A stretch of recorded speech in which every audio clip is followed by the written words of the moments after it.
another glorious day, my tea sippers, and you know what time it is. I hope you have all of your comfort together because it's time to dish the tea. And you're dishing tea, darlings, with Big Meat. Can't wait. It's time to dish tea with Big Meat. It's time to dish tea with Big Meat. It's time to dish tea with Big Meat. It's time to dish tea with Big Meat. Darling.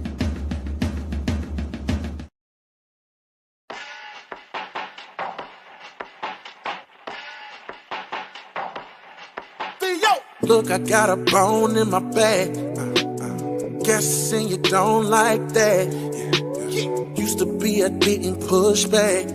Now I got a song written for that ass, yeah. You can't be too sure about me anymore. I don't beat on the bush coming at your door. Fuck being passive, now I'm a bit more aggressive. Can't be mad at that, it's for my protection, yeah. I ain't fucking round. If I said it, then I mean it. I won't fucking back down. I'm a man, I got principles above your fucking head. You ain't walking over me, pay me my fucking respect. Yeah, I said what I said. Said what I said. Said what I said. Said what I said. Said what I said. Said what I said. Said what I said. Yeah.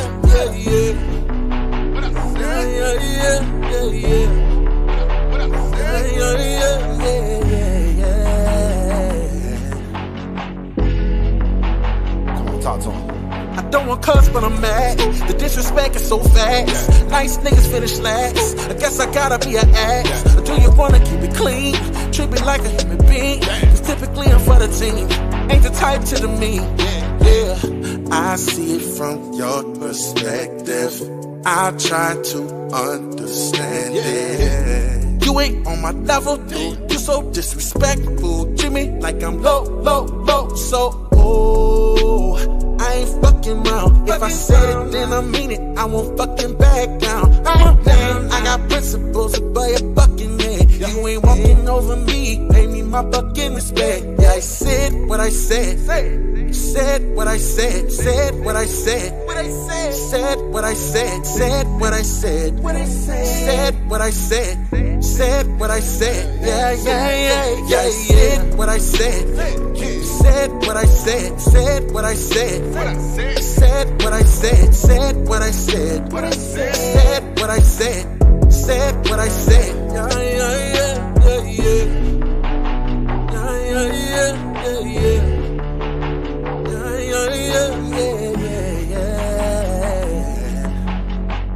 Yo!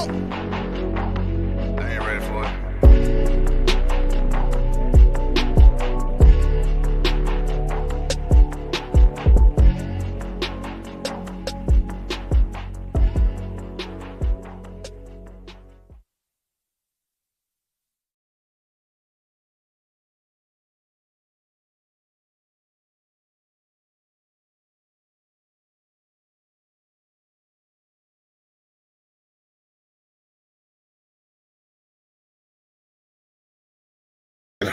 Hello.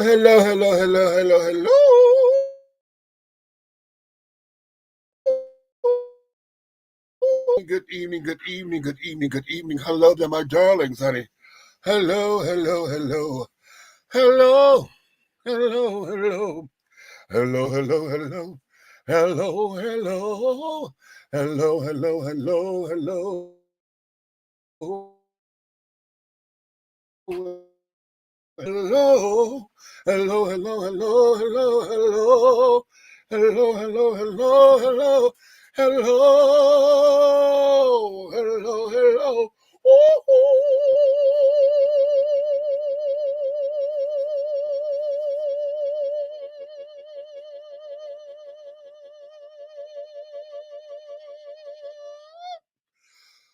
Oh, guess we're starting out to breathe, honey.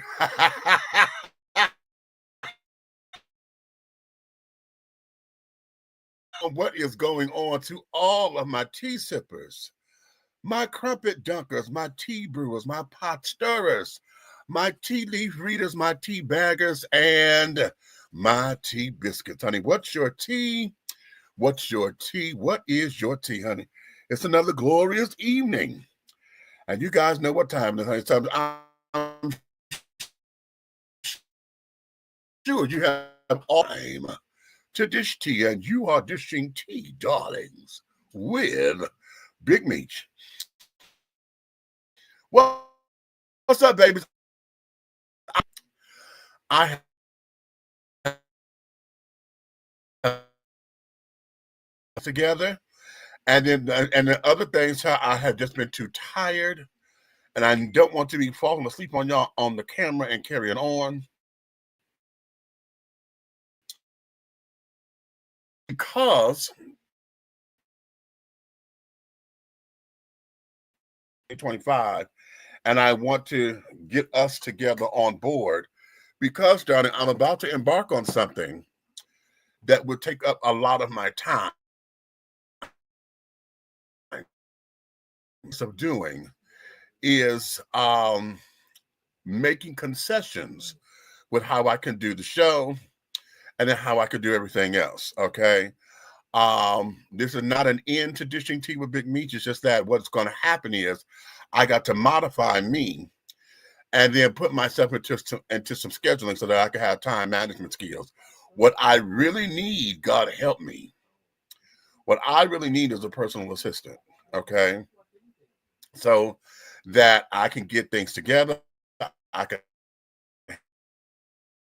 have all of my stuff in line and carry on. We are a personal team, a personal assistant and this and the other. I need a media team for those who do social media. I'm gonna need a street team, honey, those who are into PR work. Okay, now here's the ticket. Going to school for these kinds of things. You're trying to get your degree in this in order to graduate. That's where I'm going to be focused. I said the biggest reason, because the girl got to have some coin and everybody want to get paid. So the thing of it is, if I use students who got to do what they need to do to get over, we could pay for lunch, we could pay for a little gas here and there, but it would be something nominal so that we can get the work done and we'll be helping each other out. Okay, as far as you do what you need to do to get your grades, honey, I do what I need to do, and then we can help each other out. So that's going to be my main thing. Everything else we are looking to do. I have had a number of celebrity interviews here in a little minute, and I'm looking to get back on the hustle. We had Melba Moore was coming. And I think I told y'all, and I know I told y'all this because it was going to be a pre-recorded interview. Child got to the end of the interview, and I was like, okay, Melba, thank you for coming. I hit stop, bitch, did realize I did not hit record at all. I had just hit the record button. I still got that little 17-second little blurb up here just to remind me, bitch, okay, wow, but God humbles me that way. Okay.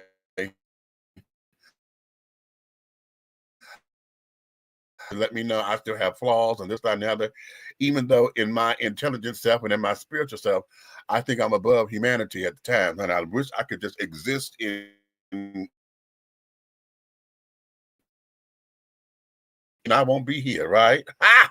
So I have to accept my humanity and all be my spiritual self in my humanity. So I have to find that happy medium between the two, because I'm going to be here till I'm 125 at minimum. Okay, when we get there, honey, the Lord and I will renegotiate the terms and see if I need to do anything else to be here on this planet. And if so, we'll go up to 150. I give myself 25 more years and be 150 before I leave up out of here.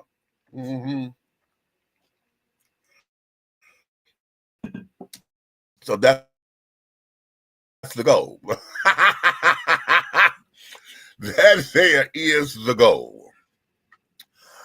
So having said all that, again, coming up in here to see, this is another thing that humbles me when I come up in here, y'all. I'm trying to put some videos together, right? And for whatever reasons, every time I sit down here to say I'm going to do this show, That's when this bitch want to go haywire. Everything now wants to update. And I've been sitting here all day. Nothing came up that I need to update this, update that, blah, blah, blah, blah, blah. Now I'm trying to do the damn show. And messages videos over here that I'm trying to upload into the system. So now I got to upload messenger. I got to upload the data. And it's just becoming that way. Okay. Something that keeps us here and there and everywhere. All right. So having said all that, this is why we are here today. Today's show is called Keeping My Dreams Alive in 2025, honey. That there is going to be my motto. And in fact, I have a couple of them that's going to get us through 2025. And since we are now here, today is December 6, 2024.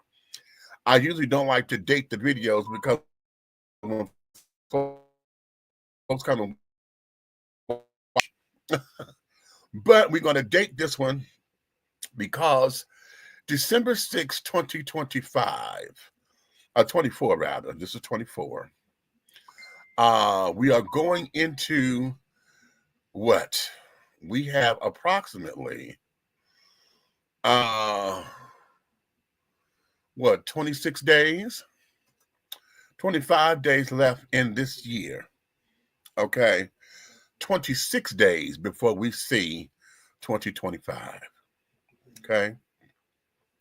So my goal for at least maybe 2 more times, okay? Because we got to celebrate Christmas. For those of you who are Jewish, I want to say Happy Hanukkah. I don't know the faith in that, so I don't want to get into any religious practices. I want to respect your holiday as well.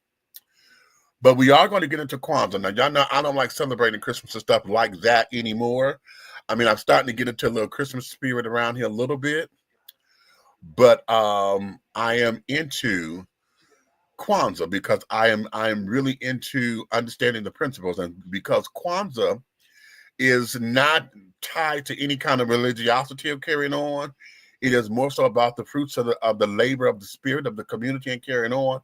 Each day and each day represents a principle, and those principles help to carry us into the next year, which is why when they created the holiday, it starts the day after Christmas and goes 7 days up until the new year.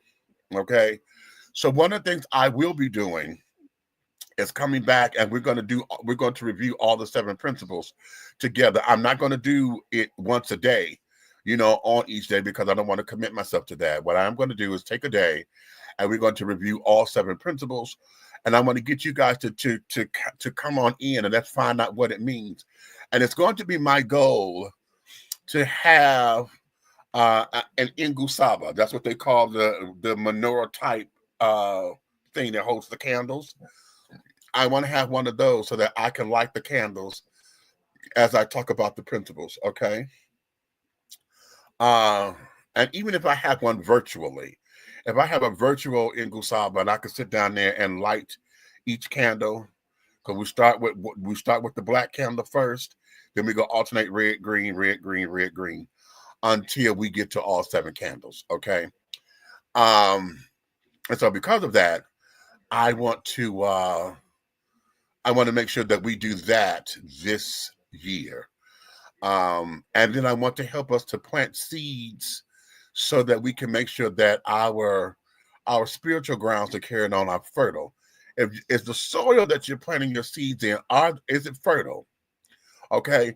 Are you sure you got good seeds to plant? Ooh. Okay.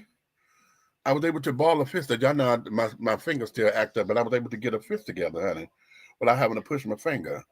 Oh, we moving and oh, okay.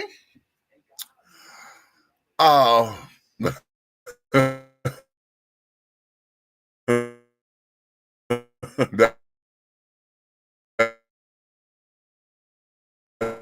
shocked me. Have y'all ever watched farmers or worked on farmland or whatever? I've never been out on a farm where I toiled the soil, for a job. I've done a little bit of it. I've gone out and used a twirler, and you twist it, and you, because the topsoil is too hard. You got to get down to where the nutrients and stuff is. The soft soil. Have y'all ever done that? Breaking up the soil and carrying on so that you can get to the nutrients and things, so that when you plant the seeds can germinate and bloom and blossom and carry on. Well, it's the same process in life. You've got to go through and toil your soil. Okay, toil your soil so that the seeds that you plant can germinate, honey, and they can yield the best crop possible.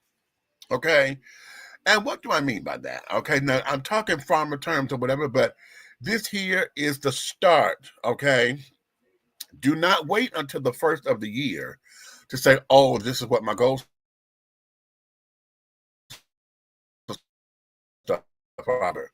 I usually start mine in October. Okay, because that's when it's the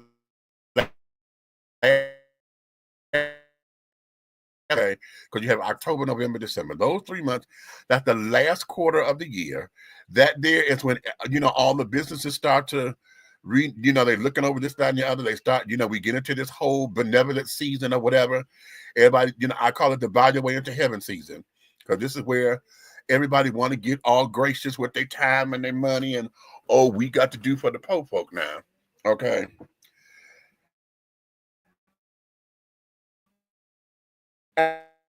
And so that you can do it. Okay.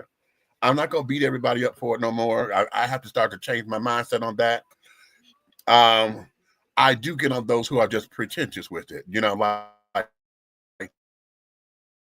all of, January through September, y'all sit up there wreaking havoc on these folks. Y'all talk about them, you cuss them out, you this, that, and that, go get a job, da-da-da-da-da. But here, the last 3 months of the year, now all of a sudden it's an urgency. Oh, well, they got to have blankets. They got to have clothes. We got to do something. Oh, they got to eat. We got to make sure that the family, it becomes urgent now. And that's a little pretentious for me. However, I'm going to adopt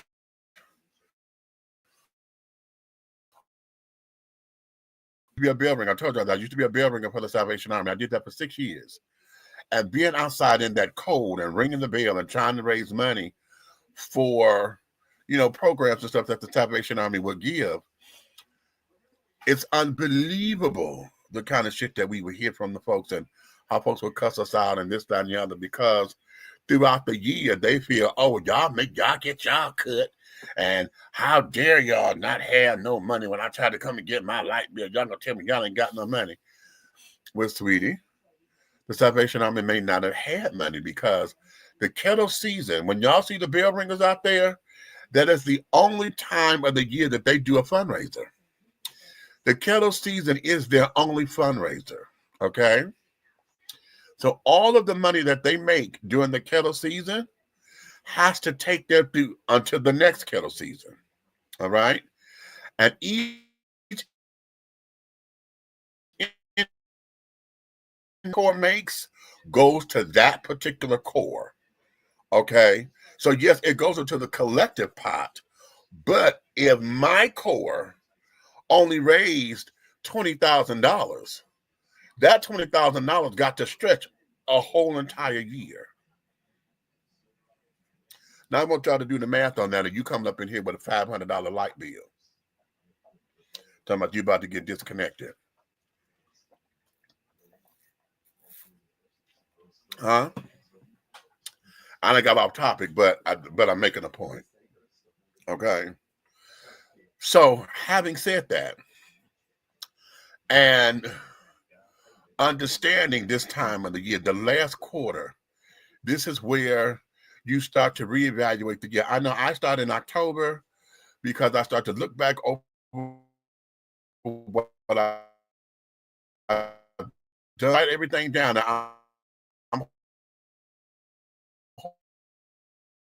March, I'm horrible. Okay. Between April and June, I'm horrible. I may pick it right back up in July. Okay. July, August, cool. After that, then it's hit or miss. And I've got to do better with writing everything down. But the stuff that I do write down, I go back and look at it to see what I have. Rather than beat myself up for it, I just put it on the new list. Okay, we take and put it over onto the new list. Okay. When we do that, it becomes a whole big to-do. So now it has your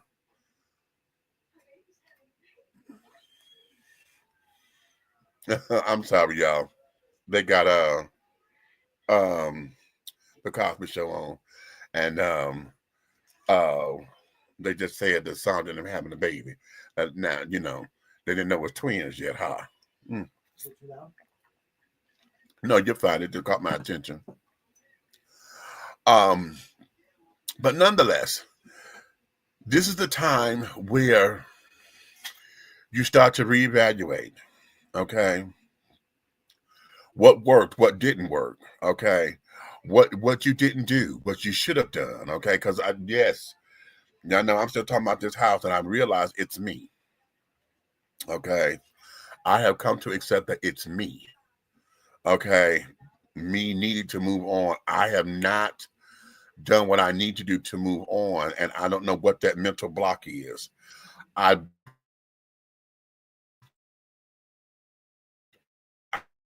am definitely sure. So I know that there is probably something, no, not probably, that is something that is going to go on the to-do list for 2025. And it's got to be grief counseling, because I'm still stuck. Okay, I'm going through the motions and the notions and carrying on. I can get through life.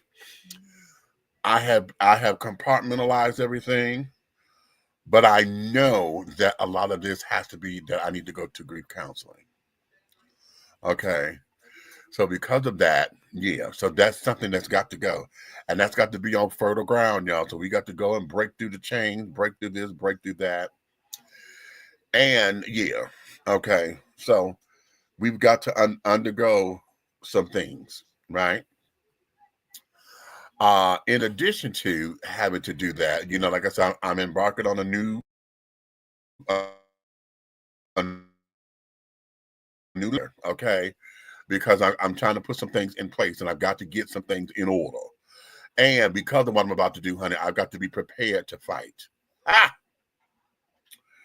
Because this can get ugly. Okay, I don't want it to, but it can get ugly unnecessarily. Okay, and I've got to be prepared to fight on that particular level. All right. So, and then have to be smart about the fight, because fighting is not always trying to make sure I get back. It's just doing something smart so that it doesn't become a burden and a chore. Okay. So that is that. Okay. So having said all that, I'm asking you guys, what are you doing to keep your dreams alive? Okay. And then I'm going to add this too, because it's more than just keeping the dreams alive, because they always say nothing comes to a sleeper but a dream, right? So if all you're doing is dreaming, that means you're staying asleep. And we can't be, because we claim to be such a woke society now.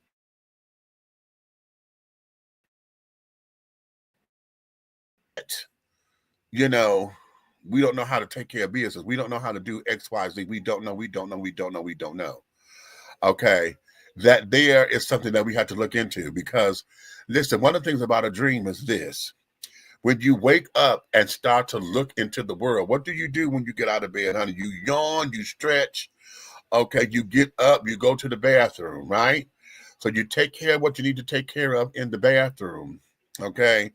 You do your 3 S's, you get rid of your halitosis and carrying on. You may come and get a cup of coffee. Sometimes you may want to get the coffee before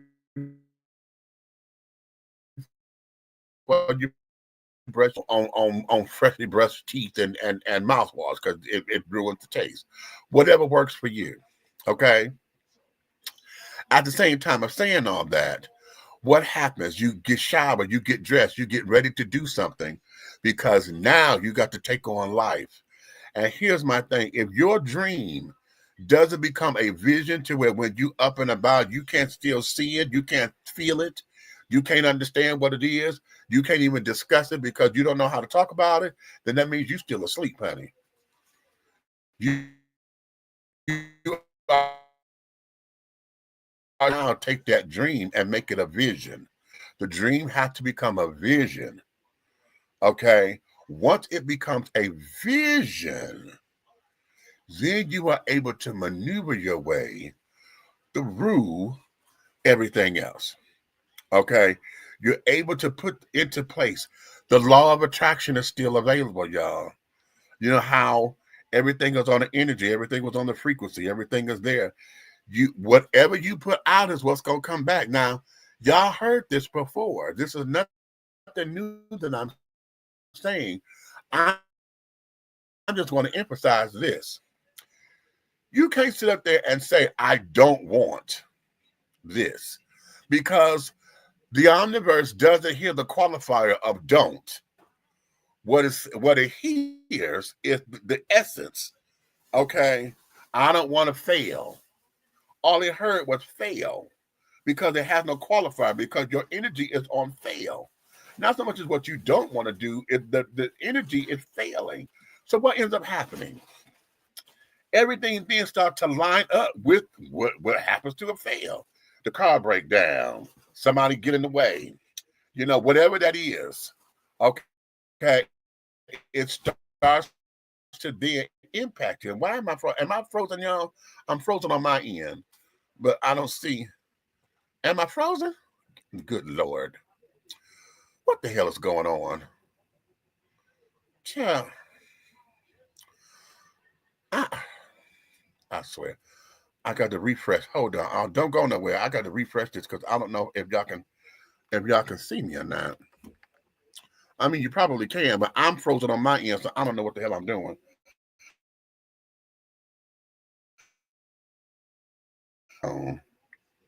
And I'm going to look on the Facebook page, and I'm going to see what's happening, because right now I'm frozen. And nothing is counting, nothing is nothing. So hold on. Let me see. They say death is the end of somebody's potential. Okay. So when you focus Wait a on minute. failing, you're not focusing on potential and living. Let me see. Okay, no, I am frozen. Okay. All right. Okay, there we go. I'm back. Okay. All right. And then guess what? Now we done okay, unfroze over here. Okay. All right, I'm back and carrying on. Don't know what the hell this is, but okay. What we have is frequency and carrying on. I'm trying to be, I don't want to get real deep into this because it requires a lot. And when we start talking about this go hell out and carrying on. But all I'm gonna say is this.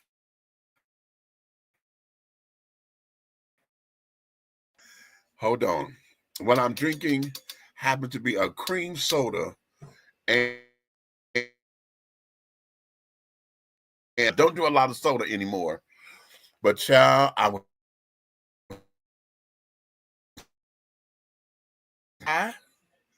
but this damn thing hit me because I bought some soda for my friend Haji. And I said, okay. And they had the cream soda. So I said, okay, we're going to do the shelf, child. And I saw a bottle that said Dr. Pepper and cream soda. I said, let me try that, because in Detroit, we have a soda called Rock and Rye. It's a Faygo soda called Rock and Rye. And Rock and Rye is cola and cream soda mixed. Ooh, this down here, Dr. Pepper and cream soda. Yeah. This is the regular cream soda, not the raspberry cream. This is vanilla cream. However,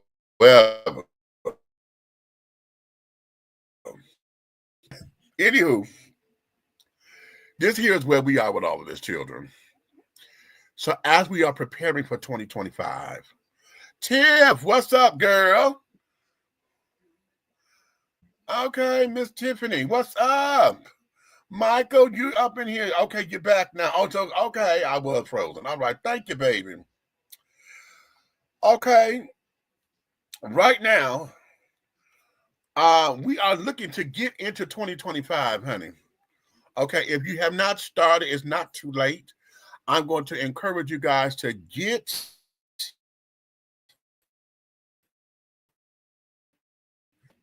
yourselves into the habit of getting ready and preparing for the new year. What you say, Tiff? I'm lit off Prosecco tonight. Girl, don't do it.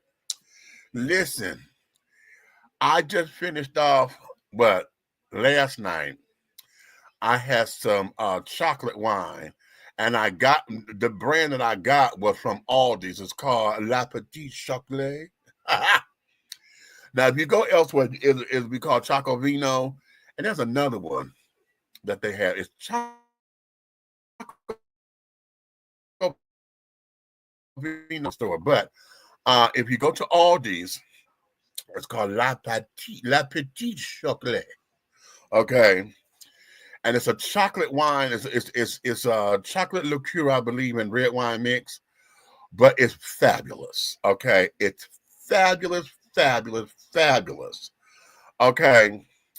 And I love that Aldi's brand because it's blended very well. Okay, it's very well blended. All the other brands that I was talking about, it becomes that way because you can taste either the wine over the chocolate or the chocolate over the wine.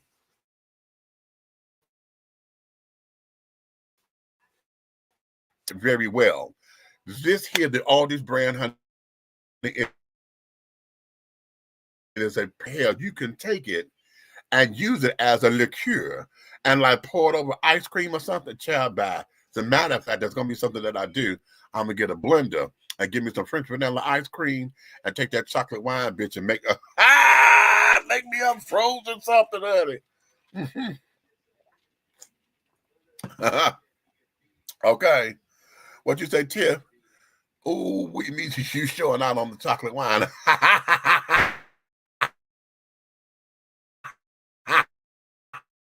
Be that as it may, darlings. But right now, listen, 2025 is going to be it's a brand new year for everybody.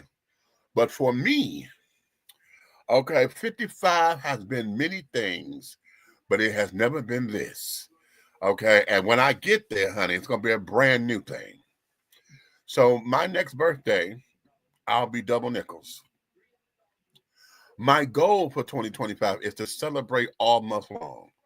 So there's going to be something each month that I'm going to do for me specifically. Okay. That is going to take me there. Okay. I keep seeing this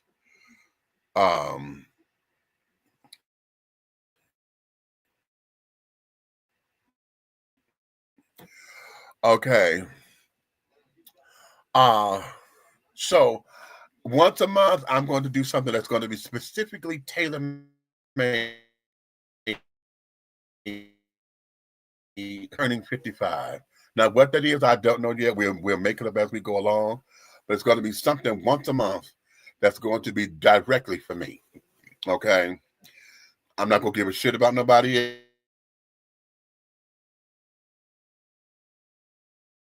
else because when it's about me, it's going to be about me, and I know I have a habit of wanting to include others on my me time because part of my essence is that I like to be very benevolent because if I got, you got, right?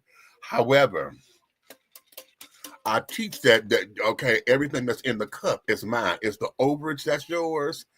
And I know I've been given from the cup one time too many. Bitch, this is my cup. Okay. What's in the cup is mine. And as long as I'm pouring in the mine, okay, the cup is mine. Okay? Now, let me teach y'all something real quick, because this just hit me. This just hit me. Come here, baby. One of y'all come here. Do me a favor. Go in the kitchen and get me one of those clear, tall containers that I got from work. Look in the dish rack.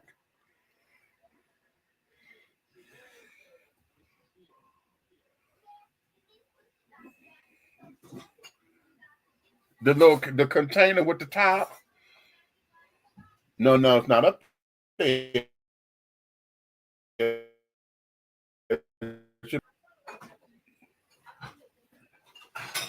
Didn't nobody put nothing in it, so they should still be there.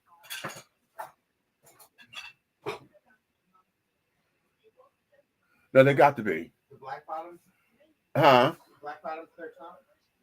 No, not a black. The whole container is clear, like a. Oh, your circular ones. Yeah. Like Chinese ones. Yeah. The Chinese food come in.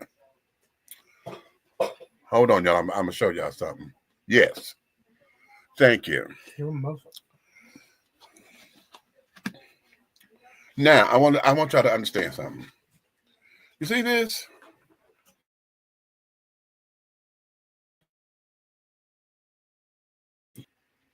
Now, y'all see this, and some would say, oh my God, this got more than this. Okay. However, it's not about the size of the cup. Okay. What happens is, it's about the overage. Because see, all of this can go in here with about that much space left. Okay. But oftentimes we're so busy looking at, okay, you're so busy worried about who got what in their cup or how big the cup is that's going to hold it. Okay, wait a minute. Oh,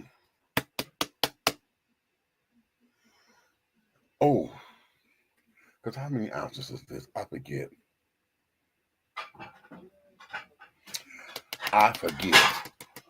It's large, sweet and sour soup. It is. Do me a favor, hand me that cream soda and the yeah.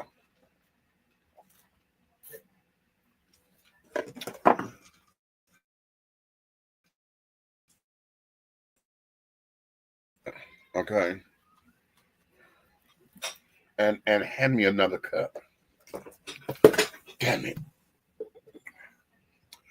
Bitch, okay, you know what? You old hateful hoe. Give me the Wonder Woman. Oh, she's perfect.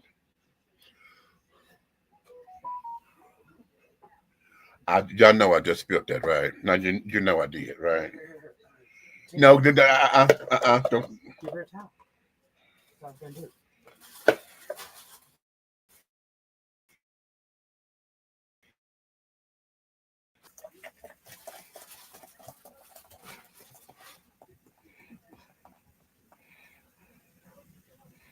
Oh, I didn't mean to do it like that. Yes, I did.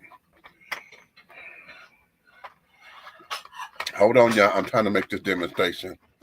And I don't want it to blow up in my face, but I'm trying to make a point. Let me this. Okay.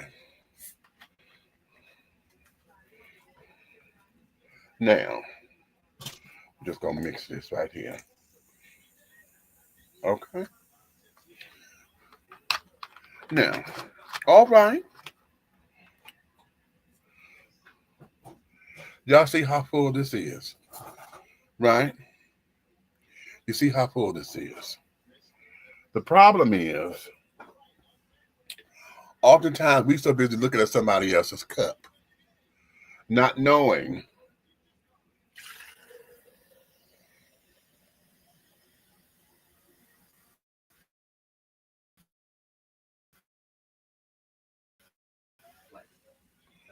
See there? You're also busy worried about somebody else's cup to where you don't concentrate on it. Now, yes, all of this went in here, but your cup may be overflowing, honey. So your overage is what you give to folks. Mine ain't overflowing yet. So all of this is mine. You understand? What's in the cup is mine. Now, just because my cup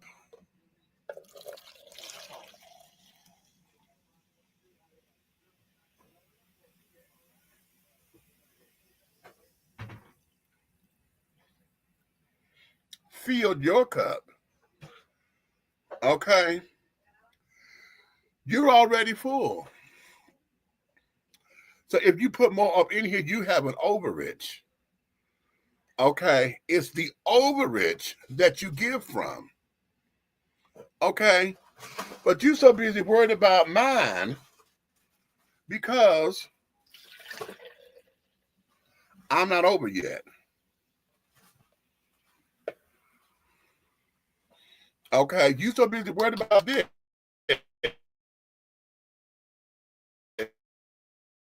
Okay, that ain't your calling. That ain't your calling. Stop. It's what's in the cup that's mine. If this is your cup, all that was in here, this is yours. Why are you worried about mine? Huh?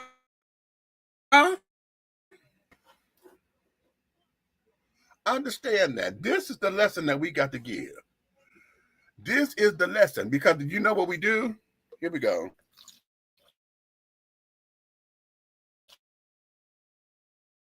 Beautiful example. Thank you, Lord. Because we are here and because I'm at the brim, you think that you're supposed to give from here because you know what we do? We sip it down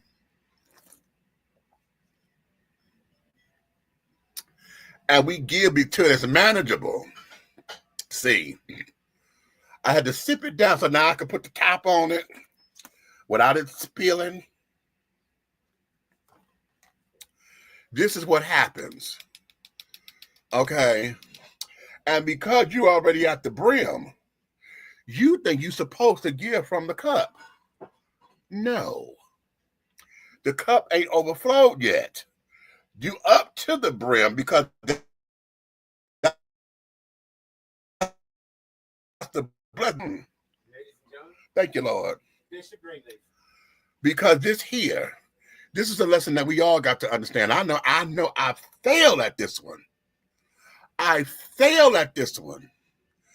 Because we so busy wanting to sit up there and make sure everybody else is together. Make sure, and I know, child, I know I'm a Pisces, child. We are Captain Save the World. We are Mother Teresa incarnate. Okay, based on that zodiac sign alone. But this is what happens. Okay, then, because I'm scared to get my hands wet, we sit down some more. Now I can grip it firmer. I can walk.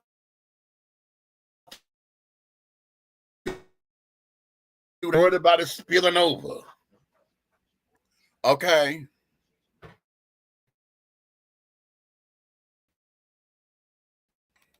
But we did that to ourselves. Why? This is us fucking up the blessing. Because why? We still sipping on it. Thinking that because we done brought it down, we can.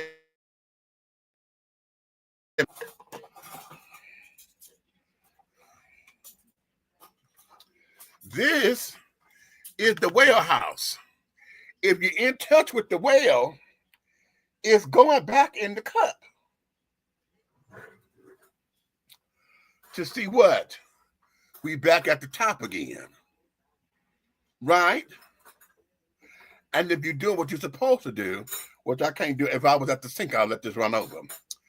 If I usually do this when I'm with running water. And go do that in the kitchen. Sit up there and No, I don't already made a mess. Okay. Take a cup and put it up under your sink and watch how the water rise up in the cup. But don't turn the water off. Let the cup still overflow. Because it's all that overage that we're supposed to give from. That's how you give your blessing. That's how we do what we're supposed to do about the business. Because what's in the cup is mine. This here is how I pay for everything about my life, everything about what it is that keeps me happy. All my necessities as well as my luxuries. All this is supposed to be for me. You know what we do? We tell ourselves, oh, it's just luxury. How many of y'all have said this? Oh, that's just my play money. Oh, I'm good because that's just my play money. Huh? Put that back in the kitchen for me, baby. Thank you. Okay, that's just my play money. And see, we done got in our head, oh, that's just expenditure money. I'm good. Huh?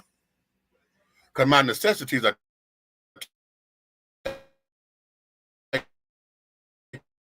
promise is, the spiritual promise is, I will give you the desires of your heart.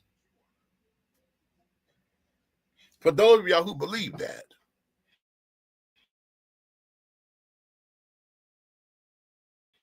I work hard and I play hard.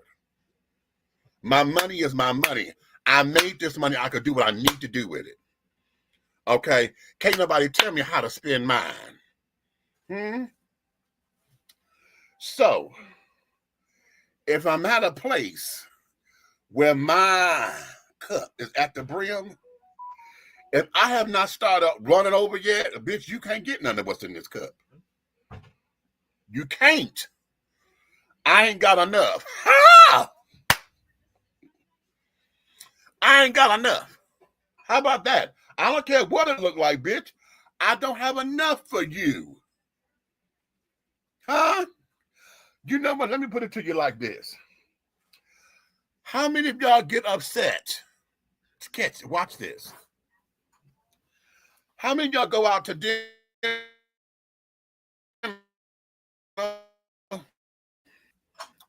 and the person that you go out to dinner with always got to pick something off of your damn plate?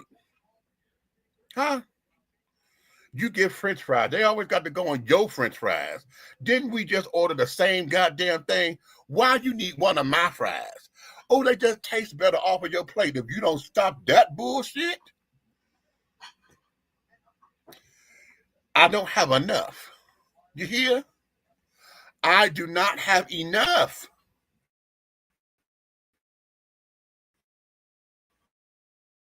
That at 55, because I'm already claiming I'm 55, y'all. I tell everybody, how old are you? 55?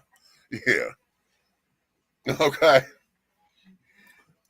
That is the mindset that we have to become in. It sounds selfish as hell. But see, many of us we've been adulterated by the word selfish. Do me a favor. Turn this heat down because I'm starting to burn the fuck up. Okay. No, just turn it down.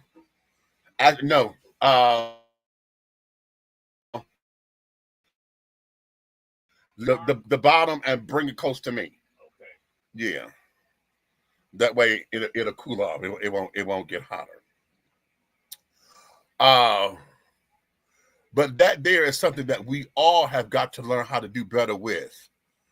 You understand? We have got to learn that being selfish, honey, is not a bad thing. Okay? Having discriminating taste is not necessarily a bad thing. We've adulterated it. Okay? We have adulterated that word. Okay?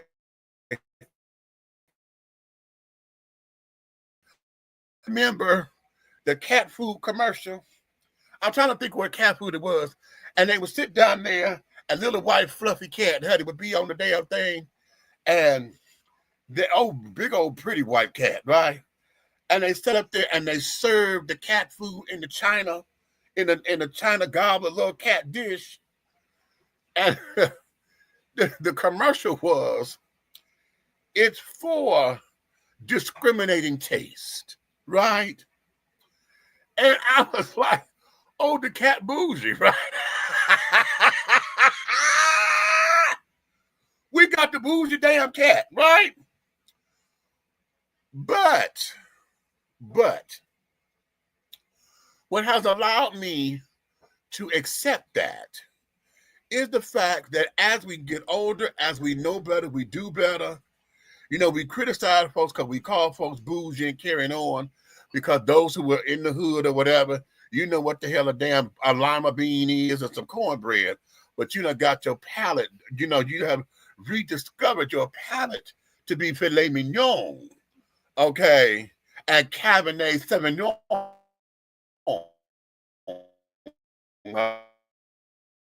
Okay, you want to be all of these things, okay, and that's okay.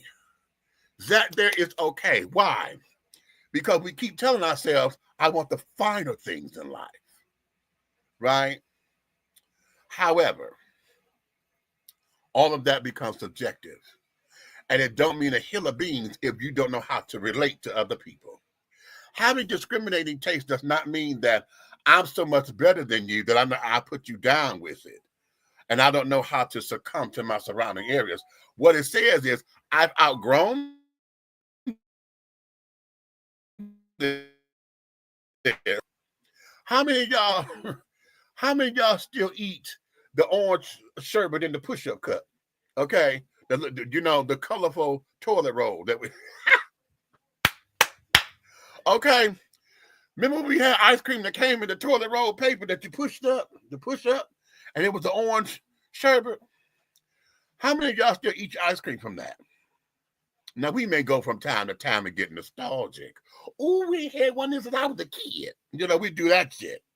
Okay. But how many of us have outgrown that? Huh?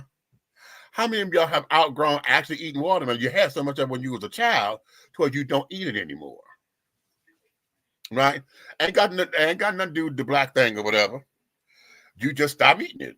Okay. Huh? How about this one?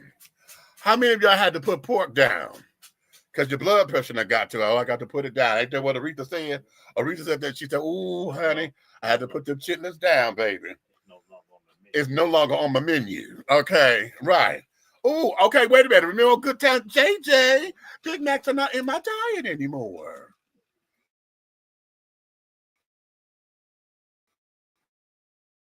Y'all remember that? Oh, JJ, Big Macs are not in my diet anymore. Okay, the children, right? Now look at that. Look how much of this went in here, and this was half full. Child bad. Okay, right. Okay, now you see that? You see that? Oh, perfect. Let me go back. I done gave from the damn cup. Wait a minute. Perfect example.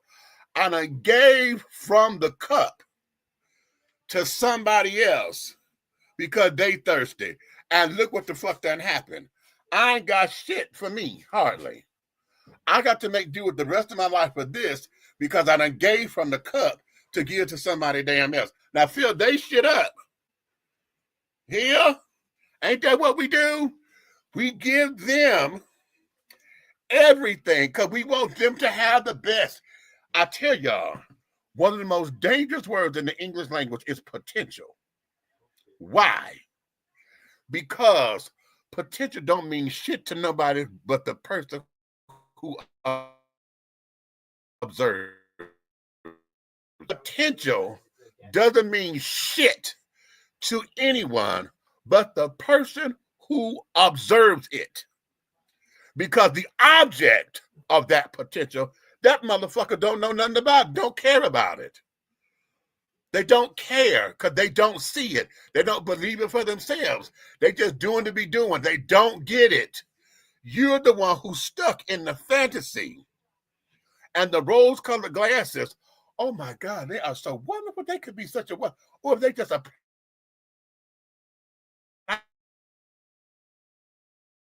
entire life. Ooh, they got so much potential. Ooh.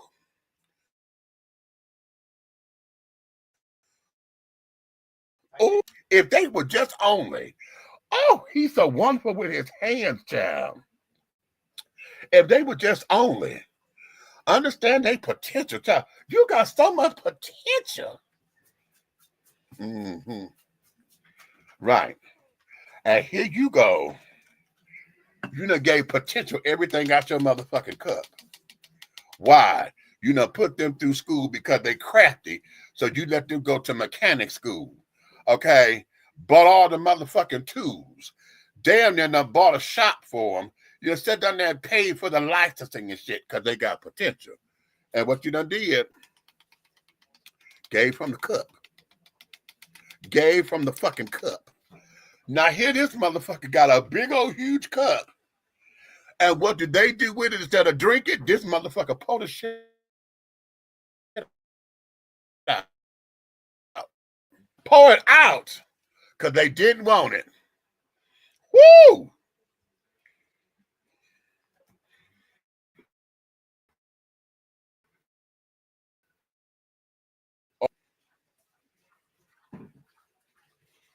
Oops. Huh? Girl, I'm telling y'all the story of my motherfucking life, child. Oops. That a bitch. Oops.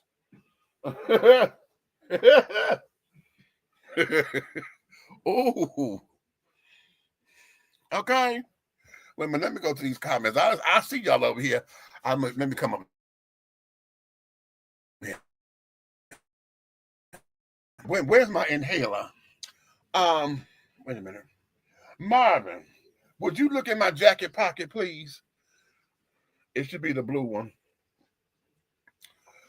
Tiff says, so glad you're live tonight. I need this grown folk conversation. Hey, baby, thank you for coming on up in here. Look who up in here, honey. Hey, DC. Good evening, Mr. Adams. Okay, you know what? You playing. You starting shit here. Bucky, baby. Hey, Buck. Preach that thing, Mr. Adams. Big Meats the cussing preacher. Now that you know that's the other child, honey. Okay, that's the one who claimed that. Okay. Which I want to try to get him. I want to get him over here on the show. The cussing pastor. What's his name? Timothy. I can't call his name right now. Y'all know who I'm talking about. Okay, and I love the hell out of that. When I first heard him, he on Instagram. When I first heard him, I thought it was sacrilege, right? But one of the things that we have to understand is that everything about this, you got to touch, you got to reach people where they are. And they're just folks, honey, who just hood bound. They don't get them until you start cussing. Okay? Because it's got to make sense to them. All right? And if you want to have the impact, you got to have that impact.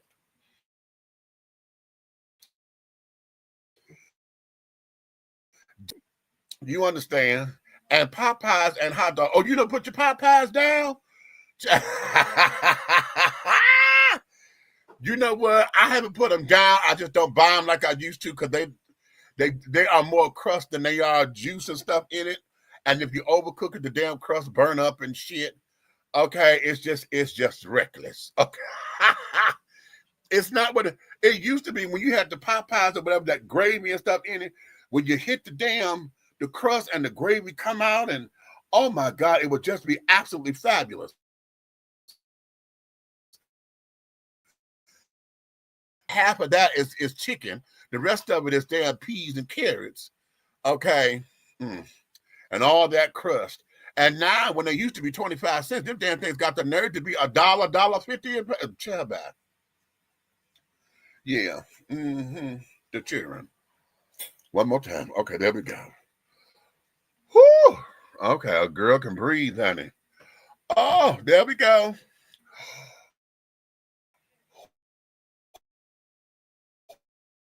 Ooh. So now, understanding all of that. Oh, I'm glad I'm telling you, see, visuals just does it for me, and this is working.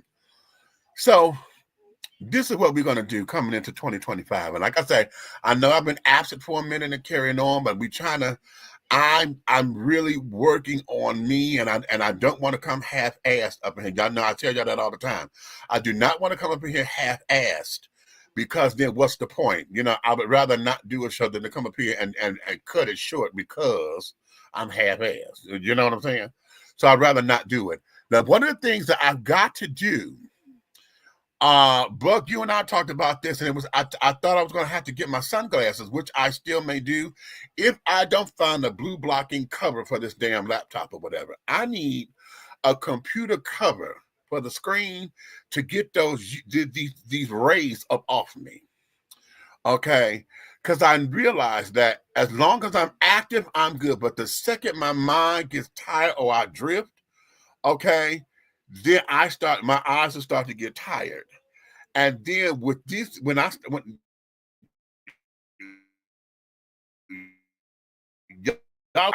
like I'm being light sensitive, that's letting me know already that this here ain't working no more. So now I've got to get a blue blocker here for the screen. So that's going to be something else that we're going to make sure, a seed that we plant so that we could do this. I'm looking also to, I need some space, y'all. I think I need some space. I think part of the problem that I'm having is that I do everything out of my home. Okay. I do everything out of my home. And I think what I'm going to have to start doing is let my home be my home and be the sanctuary. Okay. My home, honey, has just become, I'm the neighborhood house. I'm Big Mama. I am Auntie. I am. Okay. And I have got to have some sanctuary.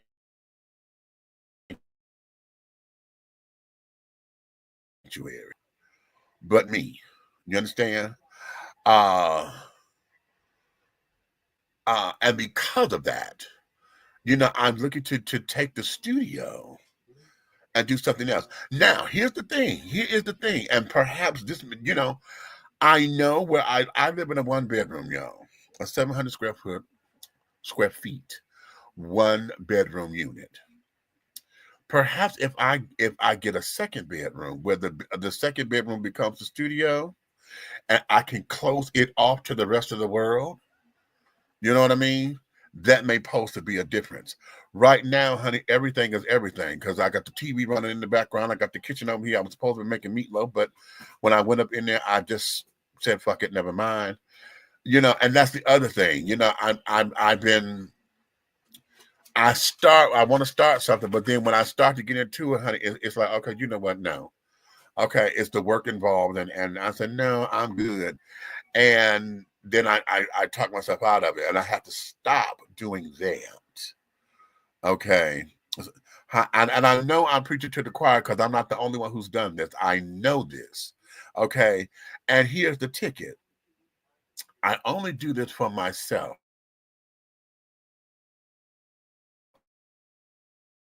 Yes, I'm Johnny on the spot with it, honey. I could get this shit done. I could get this done. I could get that done. You know what I'm saying?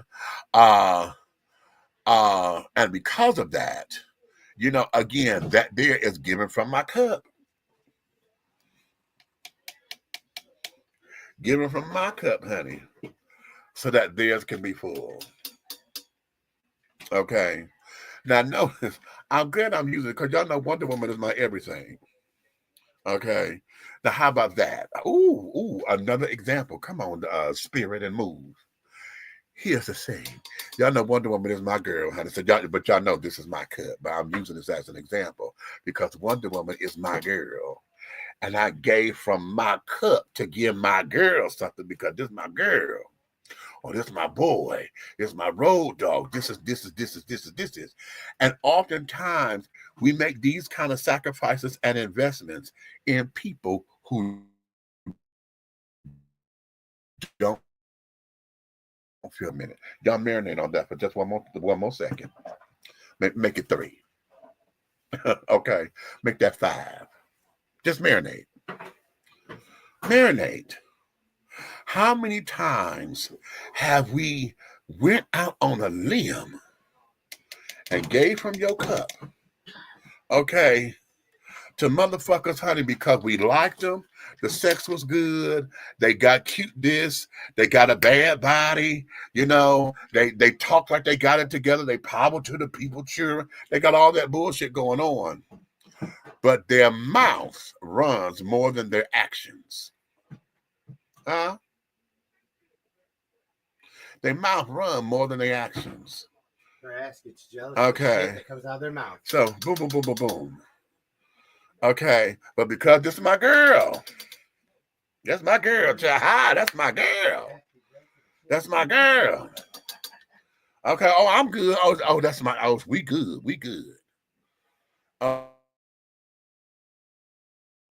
Okay. Okay. I'm going to share with y'all something because I'm here, right? And it's the same, but it's a little different. And I'm going to share with y'all my pain that I'm processing. And I know this is one of the reasons why I got to go to therapy.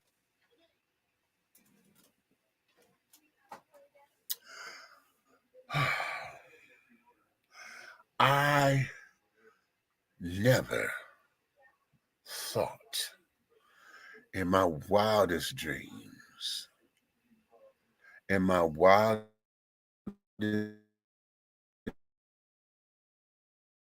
and I would live separate lives that have nothing to do with each other. Yeah? I'm being careful with my words right now because the way how I want to say it, I don't necessarily mean it. But at the same time, I'm not necessarily meaning it. It doesn't change the reality that this is what's happening. Okay? My best friend, and this is something that he chose. He chose to X me out of his life for whatever reasons. Okay? Now, for context and clarity, and let me be very transparent here. I have been living down here since 2007. Okay? So next year would be 18 years. March 31st, 2025 would be 18 years that I have been a resident of Georgia. Okay? We have never been apart like that in our friendship where we lived out of town like that for so long. Okay, now he's moved. He's been traveling here and there when he was a traveling salesman. He has moved out of Michigan a couple times or whatever, you know, and, you know, there were moments where, you know, we went to go visit each other. We went here, you know, when he was married to Sherry, you know, they were still in Detroit. When he left Sherry, that's when we moved in together. When, you know, then it came where, you know, we got our own places again and blah, blah, boom. We were still in Detroit, yada, yada, yada. He got married again. Then he left Detroit to live in Saginaw. All right. You know, still in Michigan and this, that, and the other.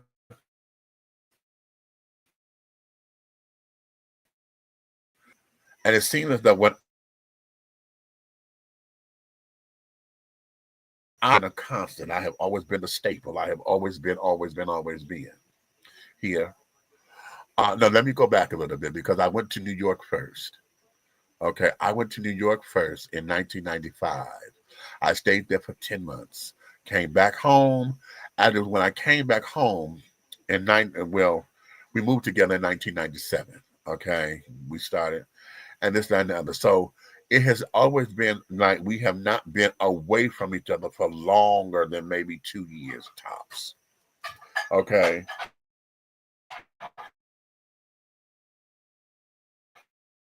Or uh No, I can say names because it's my life too.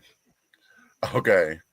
What it is that when they was up in Saginaw, they were together for 12 years, so but they were still in Michigan. Okay, so whenever, and I want y'all to hear this, whenever we needed to see each other, there's been times when he sent for me, you know, to fairs and this, that, and the other, but I was local. Okay. Uh when I moved down here to Atlanta, I noticed he never came to come and visit me. Every time I need to see him, I went home. Okay. That was fine. But it started to become something that you know what, DC, I'm gonna beat your ass.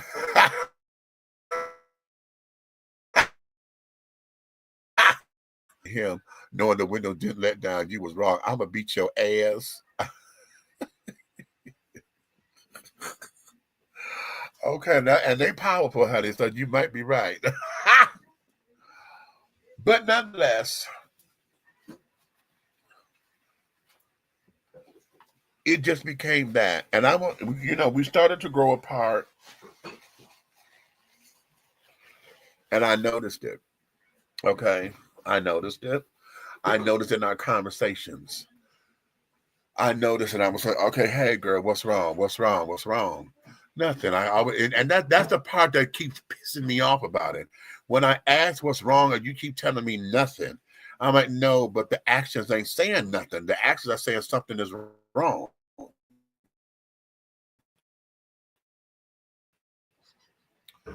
So I'm like, okay. Then um it becomes now there was a moment he called himself moving down here. Detroit and this, that, and the other, but then he gets here, and on day number one of not knowing shit about damn Georgia, you get a fucking date. Talking about I'm going to spend the night at somebody's house.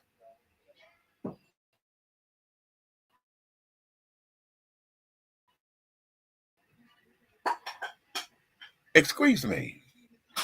Now, you just got off the motherfucking bus, and this is our first argument. I stepped him outside, but come here. Okay. But one of the things I know about my best friend is that because I've always been parental, I've always been that voice of reason or whatever. See, put those tops together, put that on there to click it. Then it'll be okay. Because I don't want that top to get lost in the sauce.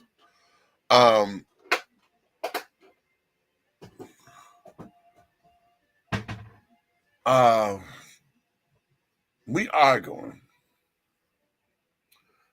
and then you decide you're gonna go move with the boy. Then you decide to move back home. Okay. So all of this has just been, you know, this and other. Recently, I come to find out that there has been some things that, hey, he's been hard, that he happened to tell my nephew, and my nephew's telling me, he didn't come to say, "Ooh, let me tell you." We having conversations, and then, you know, like me, you know, he talking, and then it come up and like, "Oh shit, I'm talking too much." I'm like, "Well, you done said it, now keep going." Okay. And so now I'm hearing things, and I'm hearing things, and I'm hearing things, and I'm hearing things. Not up there, baby. You can leave it on the so this past January, no, I said January. It was January. I sent him a video because I'm told, oh, we don't talk. What the hell is it, what done crawled up in your ass and got your ass hairs itching? Because I know damn well that you don't believe that. Okay. So I sent a video and I'm like, okay, here's where it is. I need to talk. And I'm opening this up so that we can have a conversation. Okay.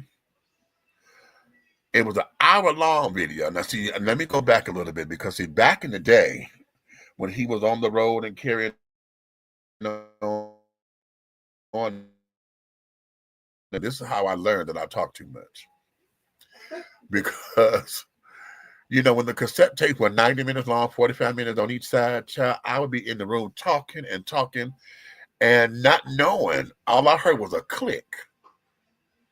And not knowing that I had got through 45 minutes and didn't even realize I had been talking all that long. So I got to flip the tape over. So I flipped the tape over and I'm like, okay. So then I continue on with my conversation and I'm not done yet. And I heard click again. So that's an hour and a half of time that I'm just talking, trying to keep this child abreast of what's going on and da-da-da-da-dee.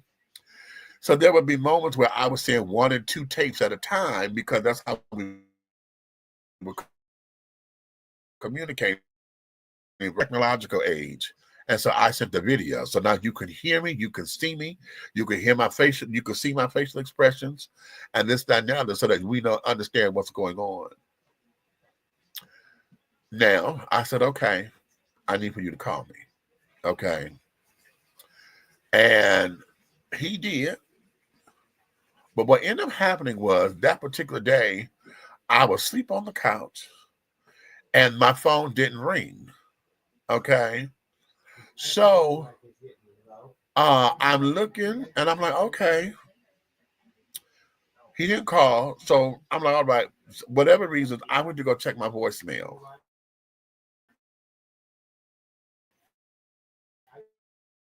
That he left a message. So he told me, he said, hey, girl. No, he said, hey, sis.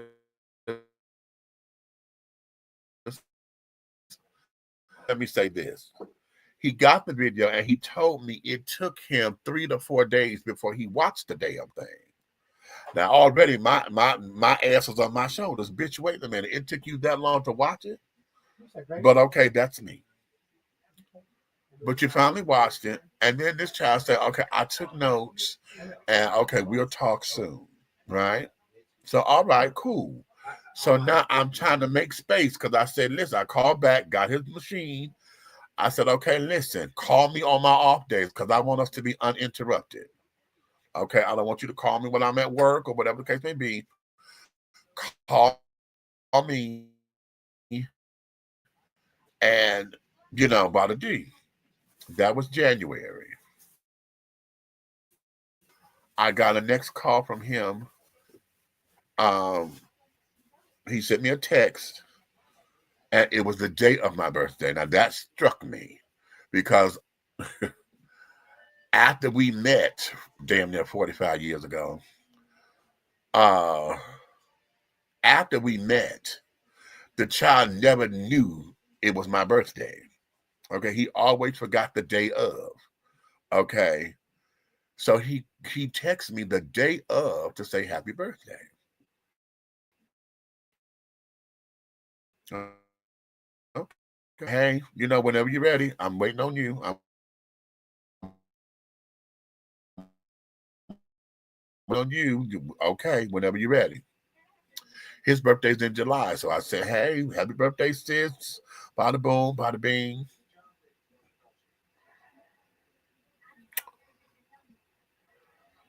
I made plans to go home. I'm coming home soon. And when I come home, honey, we're gonna do like we do. Okay. I'm trying to get there where it's still warm. So because what we do is we go get whatever we gonna drink.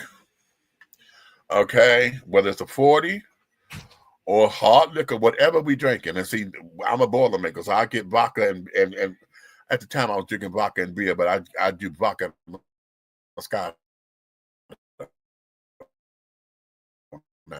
And we're gonna go down here by the water because that's what we do. Okay, and we holler, bitch, fuss, argue, and carry on because we finna cast all this shit on the water.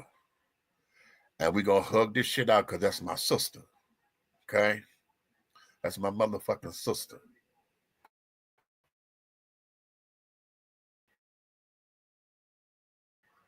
Soon. And I'm make sure we talk. Hey, I'm coming home soon. I heard from you. I'm coming home. I went home the weekend of my brother's birthday, that first weekend in October. I got there Thursday. I didn't make contact Thursday. I made contact Friday. Hey, I'm in town. I need to see you. Let's do this.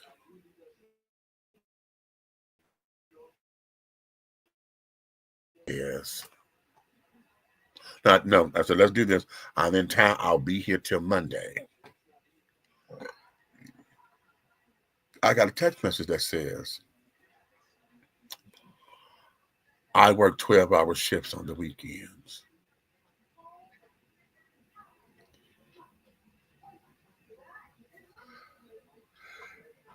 Excuse me. And I said, oh, really? So are you telling me, did you just open that door? I was going to ask if you wanted it open for a minute or two. No, we good. Because that's a little too cold.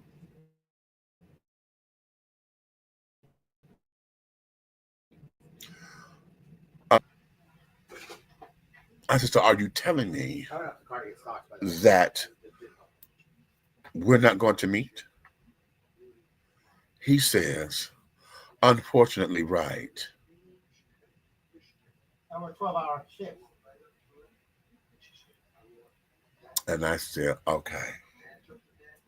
Now, mind you, this is October. We're 10 months since I sent this damn video. 10 whole months. And I said, okay. You go have wonderful shifts here because I'm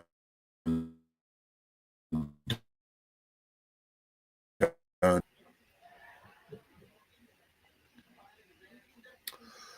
I told my nephew. Now, mind you, he and my nephew, they done became sisters and carrying on because they live together and this, that, and the third, and blah, blah, blah. That's how a lot of this is coming out. So, it's the three of us. We used to call ourselves the Witches of Eastwick, right? So we going through. And I'm telling him what's going on. So now my nephew done got mad because he like, well, he been sitting up here telling me this and telling me this and telling me this and blah, blah, blah. Now you done reached out and he don't want to talk. Okay, I said, that's, don't put that on you. He said, no, I can't do nothing but put it on me because, bitch, he done sit up here and got all up in my ear hollering about this and hollering about that. Because me and my nephew had a falling out once and, we stopped talking for about 5 years. And so, UB was instrumental. You need to wait how he browbeat me over this and this, that, and other. You mean to tell me he gonna do that? I said, honey, that's my sister. I'm trying to tell you, honey. Okay. What was I saying? So I'm like, okay. So now we're there. Okay. Just a couple weeks ago, maybe 2 or 3 weeks ago now, maybe a month, I'll say a month tops. 3 weeks. I was on Facebook.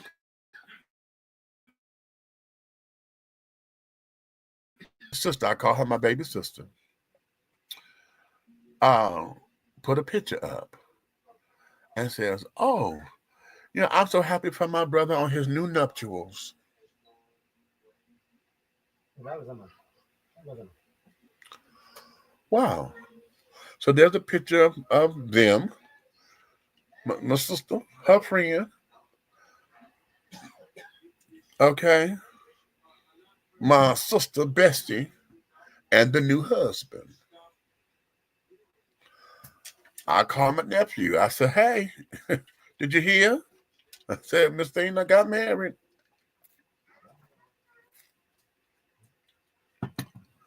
What?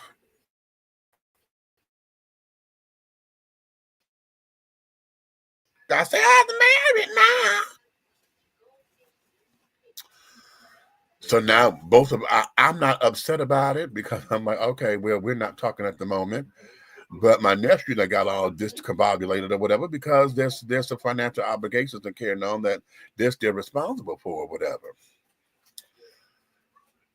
And yeah.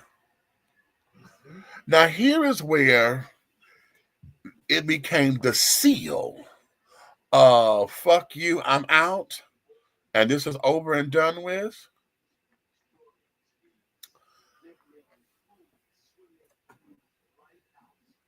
The new husband and him had come down here to Atlanta. Okay. But my daughter called me, Mama, guess who came into my church today? I said, what? Guess who showed up in my church today? I said, who are you talking about? Girl, Miss Ubecca done came up in the damn church. What? You can knock you over with the feather. She said, yeah. She came and two. I said, well, she just recently got married, so one of the two was her husband. Okay. I asked him, did you know he was here? He told me, y'all not talking no more. Okay. I guess we're not. Thank you for the confirmation. That, I said, oh, okay. Now, y'all want to hear something crazy? Where the church is directly around the corner.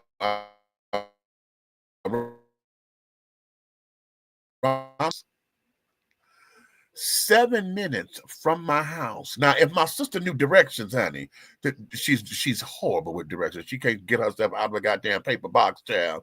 If you gave her directions and held the box open, said, bitch, come this way, she'll lose herself. Okay. She loses herself. If she turned around too fast, bitch, she can't tell you how to go the opposite direction.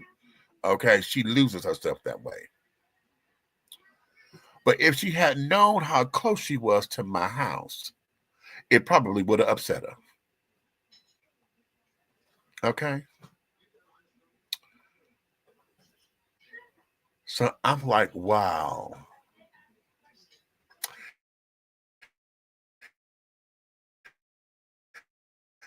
So damn near almost 45 years of a friendship. Because my sister has decided to move on with her life, and she has created a life that does not include me, my nephew, another.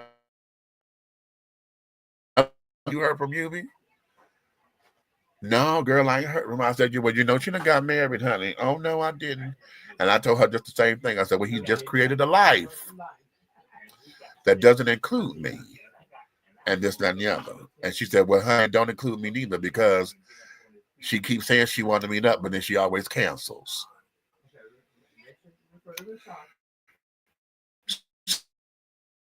So now through is, but over the years, I've heard this from preachers. I've heard this from motivational speakers. I've heard this from teachers. I've heard this from just passerbyers when they always say that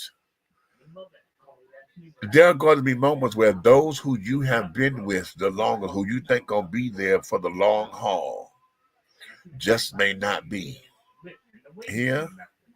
Now, I've always said that about other people and carrying on. There were some folks to where I'm like, damn, I wanted them to be in this. That I never, ever, ever, ever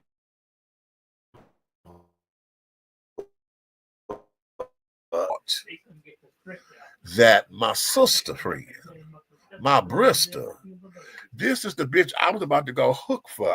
My baby got lost here in Atlanta doing her damn traveling salesman shit. And they left her ass here because she didn't make quota that day. And they jumped cities and left her here. And this child called me crying because he didn't know nobody and didn't know how to get up out of here. And I put on my best outfit. That was my yellow pants, and I had this yellow and red flowered Hawaiian shirt. And at that particular time, whenever I put that on, I knew I was going out to go fuck. Okay?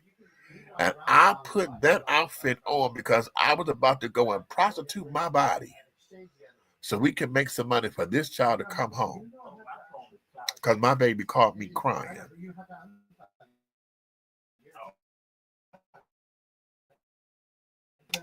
Going back to this motherfucking cup. I'm going in my cup. Because that's my girl. Okay? And what stopped that from happening, I was walking, literally, child, I'm telling y'all, I had never talked to his father or this, that, another, blase, yakety, spleen. Somehow or another, I forgot how, but I got in touch with his father, blase, yakety. And he did not know that they got family down here somewhere. I don't know what the hell it is. All I know is I went to go put my clothes on, and I hit the armor guard on the house because we were living on Delaware at the time, 1986 Delaware, child. And we had an enclosed porch. It was a two-family house. My sister friend, Desiree, we called it, everybody called it Desiree. It's Desiree. Desiree and family lived upstairs this time. Hey, girl, she done passed on too. It sounds like Mr. Lamont. It sounds like. Oh, shit. I keep forgetting that girl is gone, and it just had not hit me. She gone.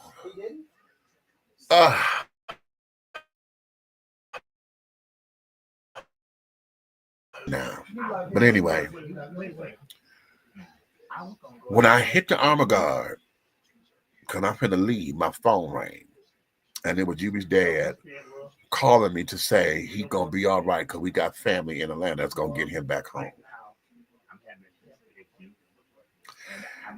And I wasn't going to tell him that part of the story, about me about to go prostitute myself. But we got to talking or whatever, and I brought it up because, again, talking just to be talking. And I brought it up. He looked at me. He said, "What?" He said, "You was about to do what?" I said, "Bitch, yeah." I said, "You called me crying, and I was about to go on the whole stroll because I didn't have any money, and I was going to go make this money so that you could get home." Okay, and got emotional with me and carrying on. And that's the kind of friendship that I have, and that's my sister.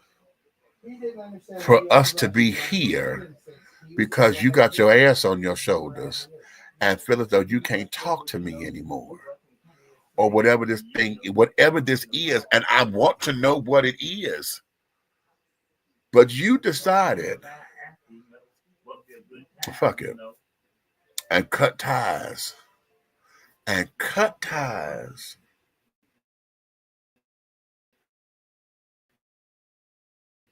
him say, "Oh, she'll get over it." I don't know if that's something that she said. It sounds like something she would say because she said that a lot. Whenever we were arguing, carried on, and she wanted to prove a point, that was all her thing. "Oh, she'll get over it."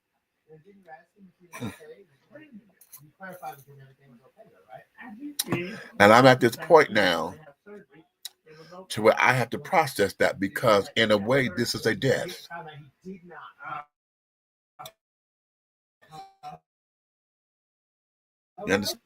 Okay, death is emotional, it's physical, it is materials, it is financial. This is a death. Okay, when you lose your job, whether you get fired from a job, you retire from a job, that's a death because that part of life is over. Okay, and that's what we have to look at. And I have to process that down. And I don't know how to do it because I never would have thought that I would be in this predicament.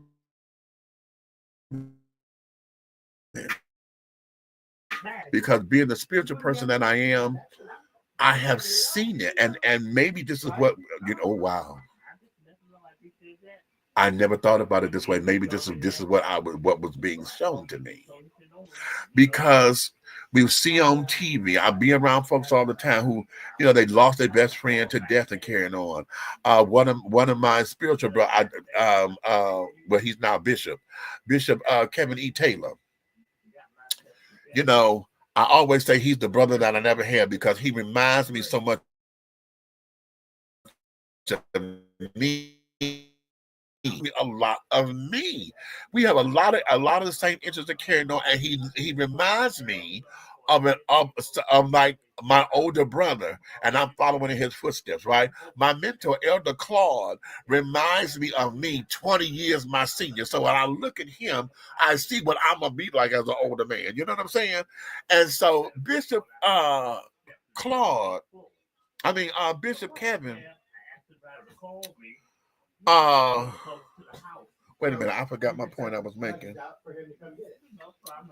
I just lost my point.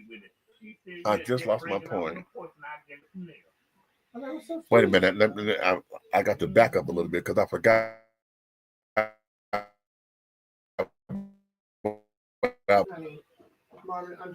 Shit.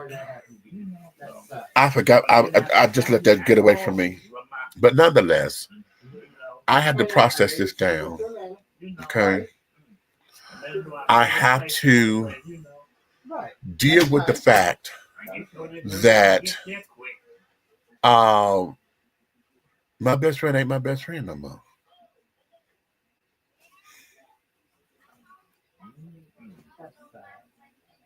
I'm sorry you had to go through that. I really am. That's okay, though. You're very polite. That's all right. Ain't the first time. That's my mother say I had a dope down in my face. And it won't be no last one. No. No, we'll do that. You still on? Are you still on the show? You okay? I'll be all right. Just give me a minute. Honey, I'm sorry that happened to you. If no one else says that to you, I'm very sorry that happened to you. And I know it hurts. The last time I felt like this about him was when he first got married to his wife.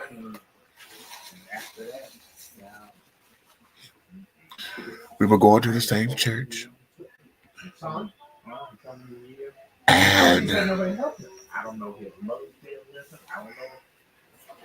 I missed the wedding.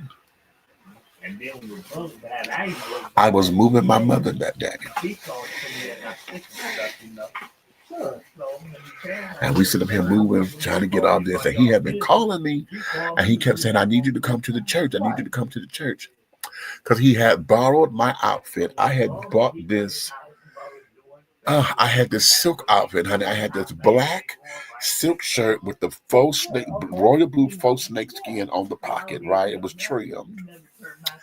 And I had these royal blue silk pants. Hold on. Bring it down, y'all. Y'all over talking me.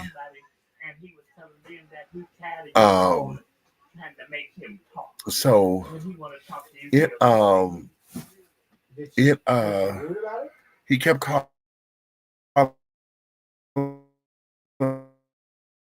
And then he finally said on the last message, you're going to miss Mr. and Mrs. Thursday. And I was like, what? So when I finally got the damn messages of carrying on, I called and they were at the church. I said, listen, I'm still with Mama. I'm helping Mama move. They were at the reception, so I had missed the wedding. But I had told him I was going to because I saw it in a dream. I said, I'm coming from somewhere. I don't know where I am, but I'm not going to be there.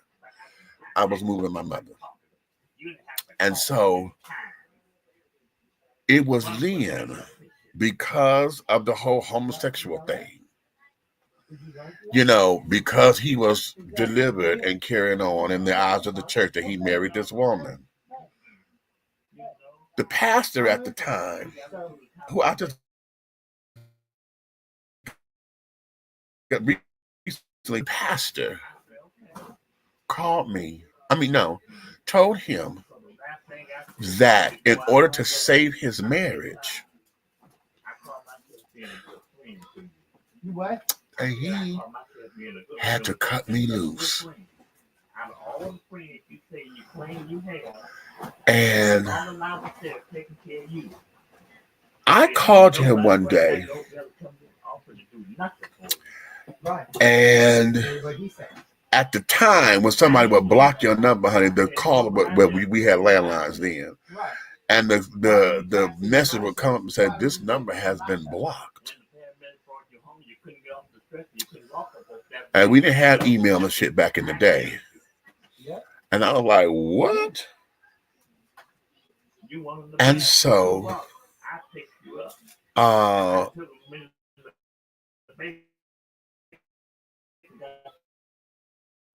but he ended up, oh, hey. And he asked me, have you tried to call here? And I lied. I said, no. He said, He said, because I got something to tell you. He said, I ended up blocking your number. And I said, I lied. I wanted you to tell me. Nobody came to visit him. Nobody came to take care of him. So what are you talking about? And he said to me, he said, Bishop and them asked me to do that. He said, because I'm living a new life now, and I would be a distraction. I would be a hindrance because I'm still a practicing homosexual. And that in order to save his marriage, he had to break all ties with me. And I told him then, and I'm saying this now, I love you enough. Exactly. You know what? To where if letting you go so you can be happy, and it doesn't include me, Why would you be after being treated? Go ahead. Appropriate response. You know, Margaret, and you're right. Go ahead. You were there for me. And I said, but I feel like I'm losing you. And he said, I'm not going nowhere. I said, yes, you are, because I'm losing you. You ever asked me to No, his mother asked me to come and stay with the brothers while she go to I'm losing you. But then when Sean came home, And for 2 he wasn't years, able to do nothing. we only talked in church. We said,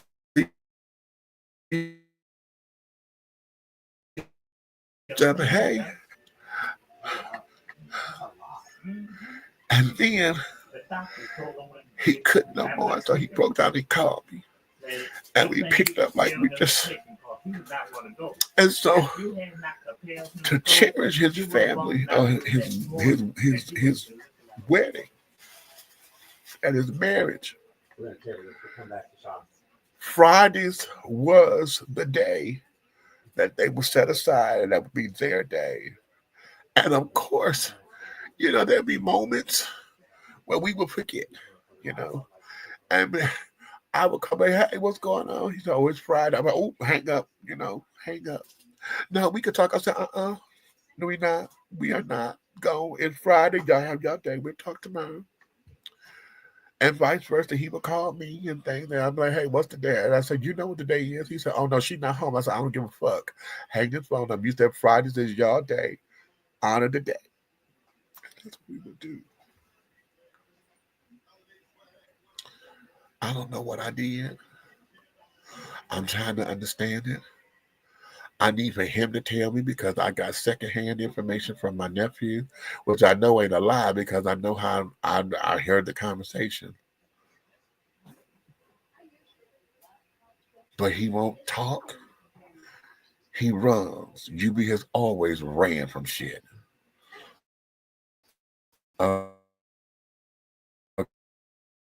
Okay. And now he has created a whole world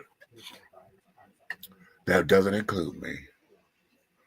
And that may sound vain as hell to some of y'all. I don't give a fuck about none of that. Because as far as I'm concerned, let it be.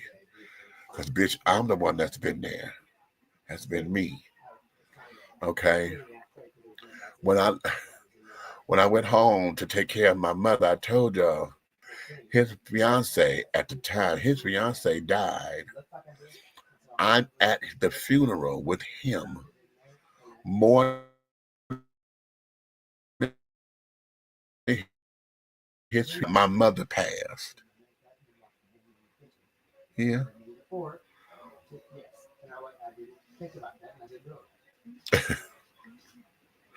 Yeah. I got to mourn the death of my best friendship. You understand? I have not necessarily handled it because I just put it out of mind. Here, I have been trying to compartmentalize it. I've been trying to make sense of it. You know, I have been trying to say, well, you know, I've been living here in Atlanta. I have a whole new life down here, you know, and this, that, and the other. I have, you know,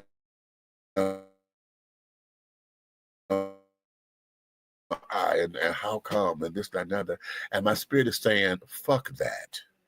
Stop with the how comes and the whys. Understand the fact that you're living with the now. Your reality right now is he don't want to be bothered with you. Point blank, period. No, baby, I got all this. Okay. That's the reality. It's harsh, but it's truth. And so that there's a pie all in my motherfucking face.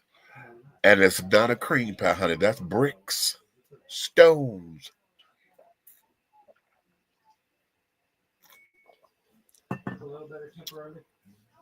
That's why I gotta keep my beauty intact. Y'all see, I got bags up under my eyes and shit. Bricks, stones, and that pie. Okay. But we're moving into 2025. And coming into 2025 is a brand new reality, honey, that I have to live with, to where that's still my sister. And we probably have to do this like we do with other family members, honey. Holidays, birthdays, and funerals. Okay. And I think that there is that because the actions are showing that. So,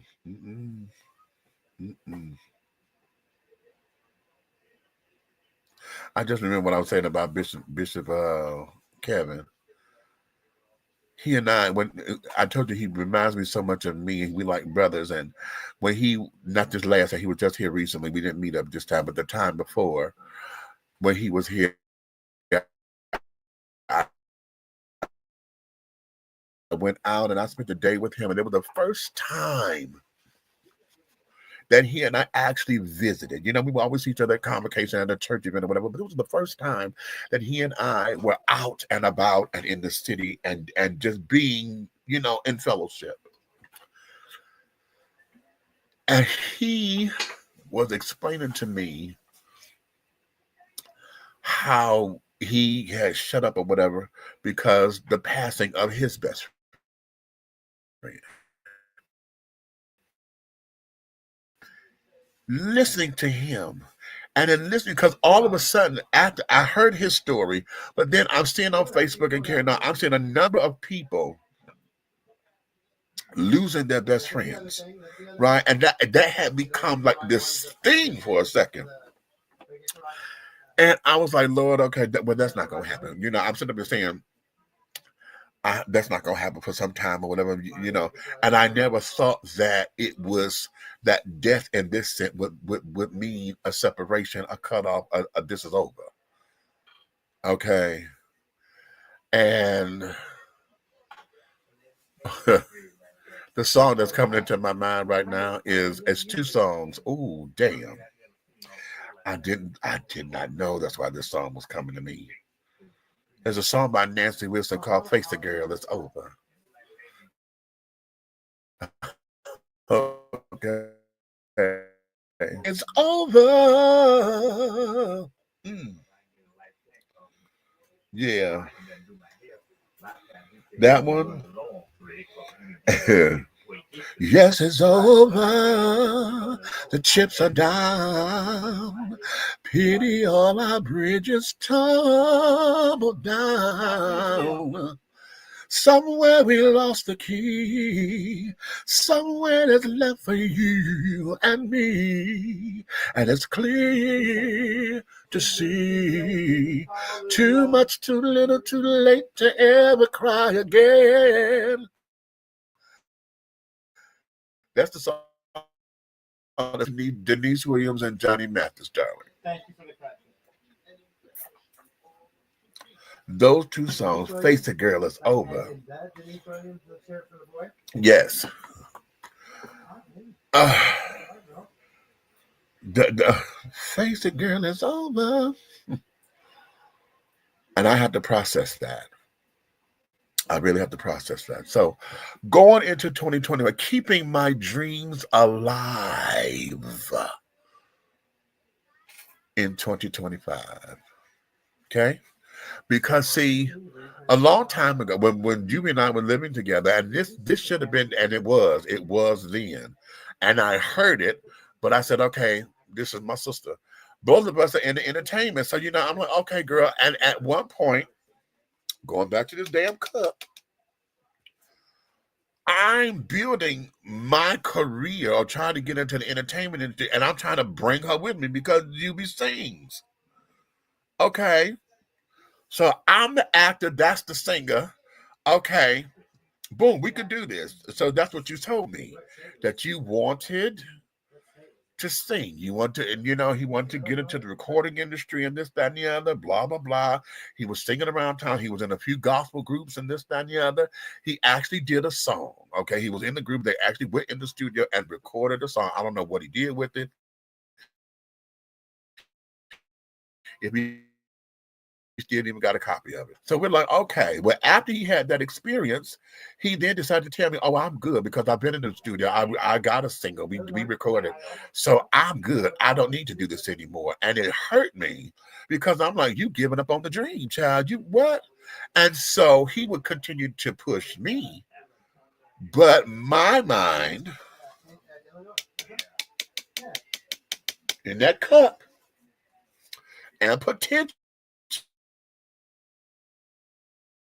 and I'm trying to push and say, come on, and this, and that. He was happy singing in church. Okay. So that was the first time that there was a, one of those bumps, right? And I'm like,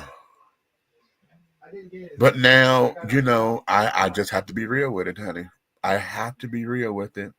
And I'm sitting up here thinking about my mother. I'm going to tell y'all, my mother, damn. Mama, I don't know how our lives end up paralleling like this. I don't know. But my mother her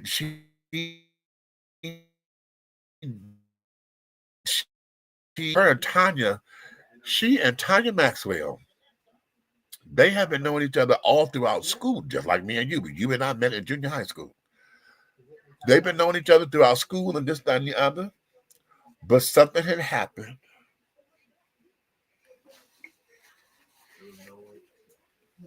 They had just introduced three-way calling at this particular time. And Astra, hey Astra, she done passed on, y'all. My mother's girlfriend, Astra, called my mother on the three-way and said, Lorraine, I'm going to click you in on this line. I don't want you to say nothing. I just need for you to hear this for yourself. So she clicked mama in and asked her, say, hey, girl. She said, wait a minute, tell me that one more time because I'm missing something. Tell me that story again about Lorraine. And my mama's Judy, her best buddy. You understand? Tanya Maxwell and Glenda Brownlee, honey, are my mother's aces. Okay, this is her sister friend circle. And my godmama, Miss Peaches. Okay. Now, I'll get on that later. Okay. Tanya stood up there and said on the phone, girl, I don't know if because my mother just had my sisters. Girl, I don't know if I'm so glad that those babies came out looking like Larry. Because, girl, I don't know, honey. Lorraine, when she go out there to that racetrack, honey, she go out there, she get to meet these guys and carrying on. And, girl, I'm just so glad that those babies came out looking like him. That came out of her Judy's mouth.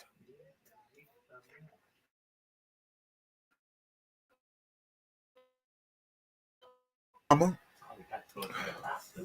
I remember this day. I didn't know where she went. I remember when she got up. And she walked over to Tanya's house. Tanya was living with her mama. And mama walked in that house. She said she kicked the door in. And she commenced to whooping Tanya's ass. She said, bitch, out of all the people in the world, you the closest thing to me. And for that to come out of your mouth, she said, and this motherfucker that I got as a husband, had he sat up there and heard this shit, he'd have believed you. He would have believed you. You the closest thing to me and won't start some shit like that.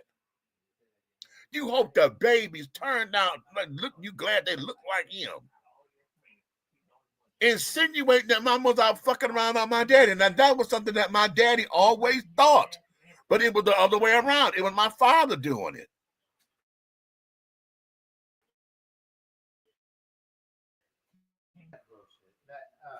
Broke her ties with Tanya then. That was in 1977. Yeah, my sisters were born in February of 77.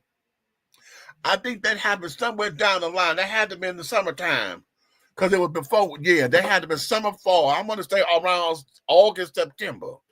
Okay? That happened.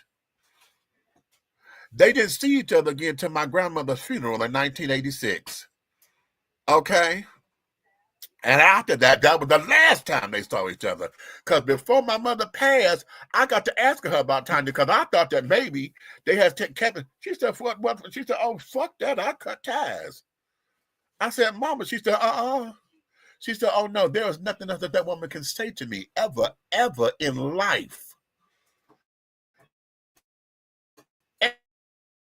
Ever some shit like that. And if that's what she's saying to other folks, I just happened to be on the three-way to hear that call. So if that's what she said to Asher, what else is she fucking saying to everybody else? And she's the closest thing to me. I said, ooh, wow. So she cut ties here. And I'm kind of feeling the same way with my Bristol here. Now, she cut ties with me, but I'm sitting up here saying, okay, this week, I thought we had a handle on already. We've had discussions about this. And then on top of it, how in the fuck are you mad at me? Because so-and-so didn't come. You wanted me to bring my nephew to your husband's funeral. And you mad because I didn't go pick him up? You mad? I said, I'm going to chalk that up to grief because she's grieving. Okay? But this bitch is serious as hell. You mad? I'm a funeral of your fiance. What? You mad because at your mama's funeral, you sit up there saying it was my fault that Mark couldn't come to the damn funeral. And Mark had to remind me of that because I completely forgot about it.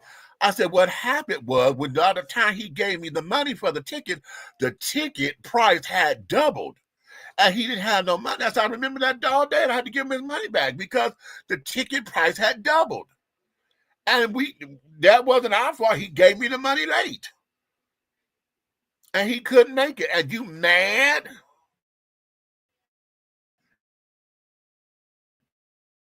And I had to hear that from my nephew, not from you. Bitch, wait a minute. I'm about to punch you in your ovaries. Okay, whoa. How was that my fault? Again, I'm trying to chalk that up to grief. Okay? But now we got other shit that's playing in the way. Some other shit that's coming out. Some other shit that's coming out. And other shit that's coming out that we already discussed. You told me you was cool. After we done snotted and cried and this, that you told me you was cool. We good.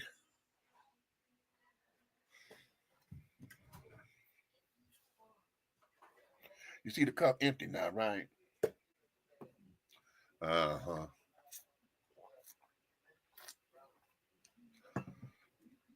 So now for 2025, it's all about taking my cup and refilling my cup to the brim. And I've got to learn that for 2025, nobody gets the cup. I don't care how full to the brim it is. You don't get this bitch until it start overflowing. And not because I'm walking at it tipped and I spilled something out. No, you get it when it starts to overflow and the cup stays full. Yeah? That's the lesson. Keeping my dreams alive in 2025. I'm going to be double nickels in 2025, honey.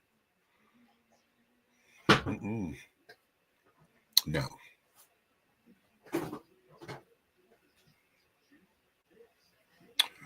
So, honey, that's another morning that I got to go through.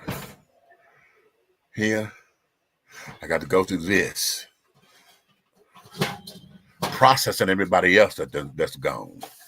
Here, I still ain't processed my sister friend, honey, Miss Desiree. Y'all see my prom picture? I done showed y'all this prom picture a few times. And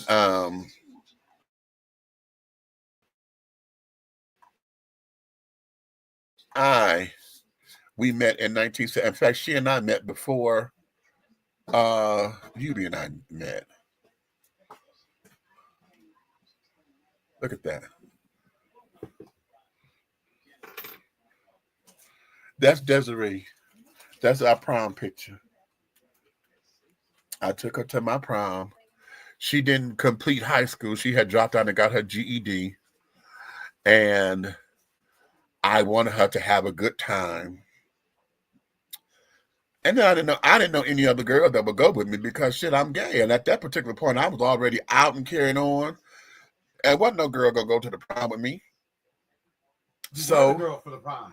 I asked her, and both of her aunts were involved because her aunt Marion did her face, her aunt Georgette made the dress, and this was in May of 1987 when we took this because I graduated June 10th. So we had our prom, I think it was like May 27th, 28th, something like that. At the Hotel St. Regis. Blue and white. So everybody else who came afterwards, I said they were in my colors because we were there first. But yeah, Desiree, she passed a year ago. And I got that call at work. I'm at work and her sister come calling me. I'm like, and it just threw me because her sister has never called me. Okay. And I'm like, ooh, okay. And I have not even processed that. Here, haven't even processed that.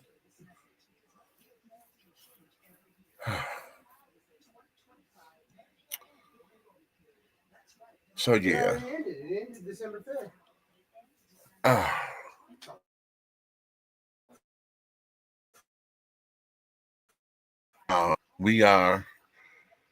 We're here. Okay. We're here. And so I am now on a mission. And that mission is making sure that I be here till I see 125. So I got to put everything in place.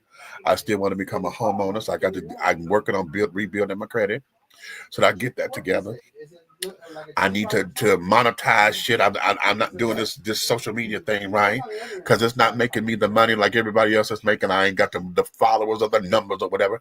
But that's not the part that gets me because see, this social media thing or whatever, I don't have time to sit up here and kiss your asses. And I'm not going to. Okay, because the stuff that makes the money and carrying on and all that, y'all want all that salacious shit. Y'all want folks arguing and fighting and all that kind of JS so that y'all can have something to talk about. That's not what we do over here. Okay. Uh, at the same time, there's a way to where, we get the see everybody want to be grown. Okay, to where we can have grown folks conversation. We can learn how to disagree without being disagreeable, honey. We can have the hard conversations and know that it's not going to solve the world necessarily, but we just need to know that people can be heard. Okay, because oftentimes folks get in their feelings because they feel as though they're not being heard. You understand? So this here, yes, we've got to find. I got to get multiple streams of income coming up in here. Just some shit that I've got to do so that I could get my portfolio looking like a portfolio and not just a notebook.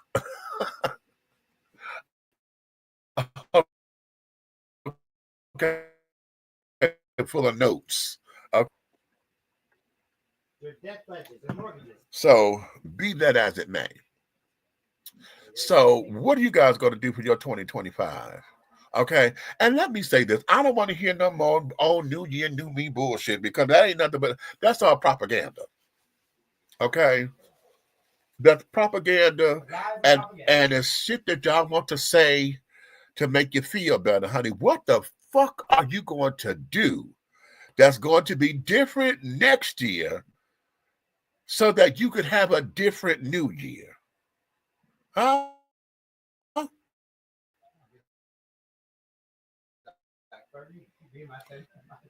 Huh? How about that? What are you going to do? And that goes for me too. Shit. Okay. I'm so thankful. I'm going over my list of accomplishments for 2024. I think the biggest one is that we got the radio station up and running. Okay, WTEA is up and running, honey. I got two DJs who come in and do the thing or whatever. We got that going. We got a brand new show that I'm doing, the College Park Car Chronicles, honey. Y'all go listen. For those of you who want to catch it, oftentimes if I'm not here, y'all can always catch me on the Car Chronicles. Follow my Facebook, my YouTube page because I post them on the page. Look up College Park Car Chronicles. But also, if you want to follow them, go to my Facebook page. Everything's College Park, Georgia. Let me put that down here.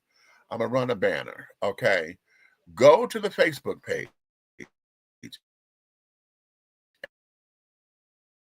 and go. Okay. And all that. Okay, I'm going to create a banner. You want everything College Park, and make sure you get the one that's with Georgia spelled out. Don't get the one that said College Park GA. That's the old page that we done got locked out of. Okay. Everything College Park, Georgia. Go to that page on Facebook. Like the page and, become a member over there. And that way, y'all can always catch me over there because I try to do something every day over there. Okay. Because I'm talking about College Park and this, that, and the other. So you guys get an understanding of what's going on here in College Park, Georgia, and some things that we're talking about. Always go there. If I'm not here dishing tea, honey, I'm over there with the College Park Car Chronicle. Okay. So that there is that. We're making some strides and carrying on. I made some new oils. We got some brand new oils to the sensuality line, honey. We have French toast, tall, dark, and handsome, supreme, the Contessa, Big Beach, and I got a sixth one. What's the other one? Lamanda oil. What's the other one? Lamanda oil. Shut up. Uh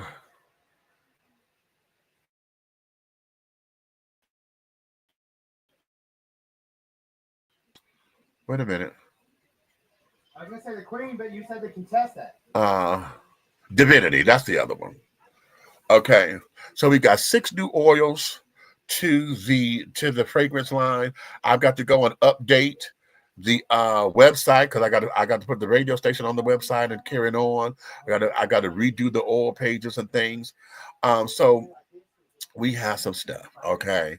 We're looking to get I shot a gun for the first time. It was a simulator. I was on the simulator, but I fired a gun last night even. Um,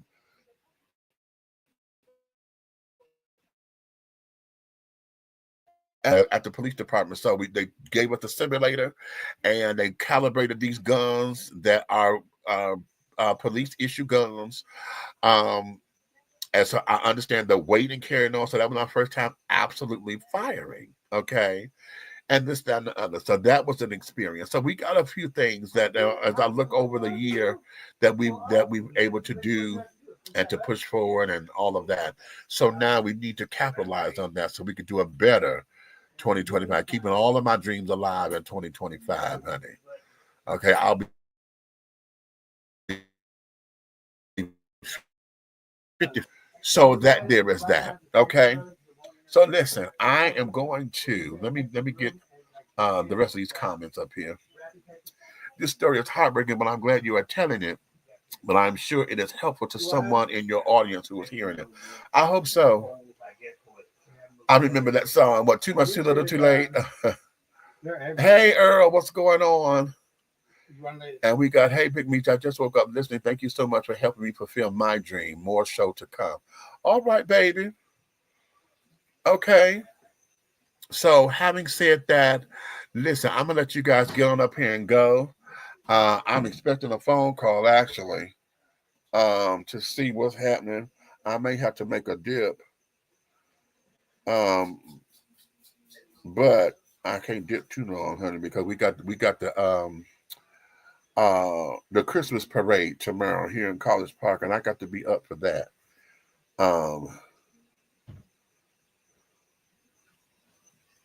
So yeah.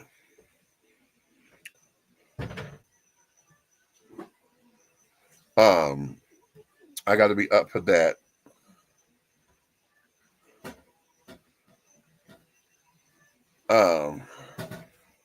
So cool. So having said all that, honey, listen, I'm checking my text message, and my uncle just told me today is December 6th, but on December 6th, I never knew my great grandmother's birthday.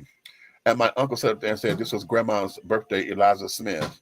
And I was like, oh, and I never knew her birthday. So he's sitting up there. And so now he don't know. He talking family great grandmother. I'm like, okay, Bobby, it's me, honey.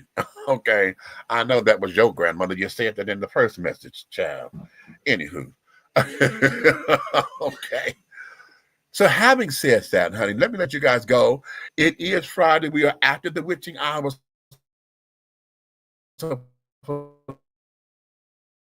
Pen, honey, and took out your pen so they can fall right and carry it on.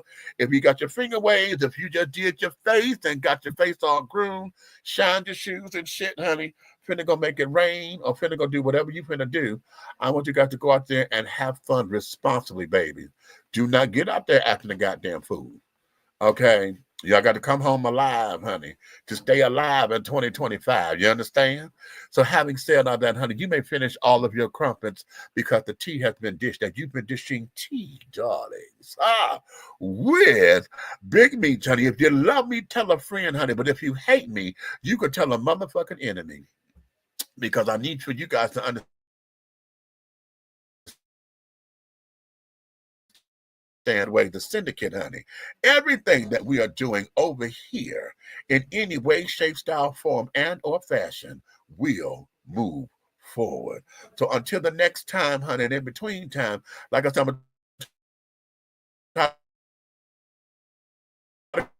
we can celebrate the holiday season together, and I'm also going to make sure that we go over the Kwanzaa principles. Okay, so if you don't see me, just know I'm coming at least 2 more times before the end of the year here to be dishing tea, and at the top of the year, I'm going to make sure that I'm a little bit more consistent with coming on. But I got to figure out what my time is going to look like, because we've really going to embark on a couple more things, and I'll tell y'all that at the top of the year. Okay. So, ha, ha, ha. So, until then, my darlings,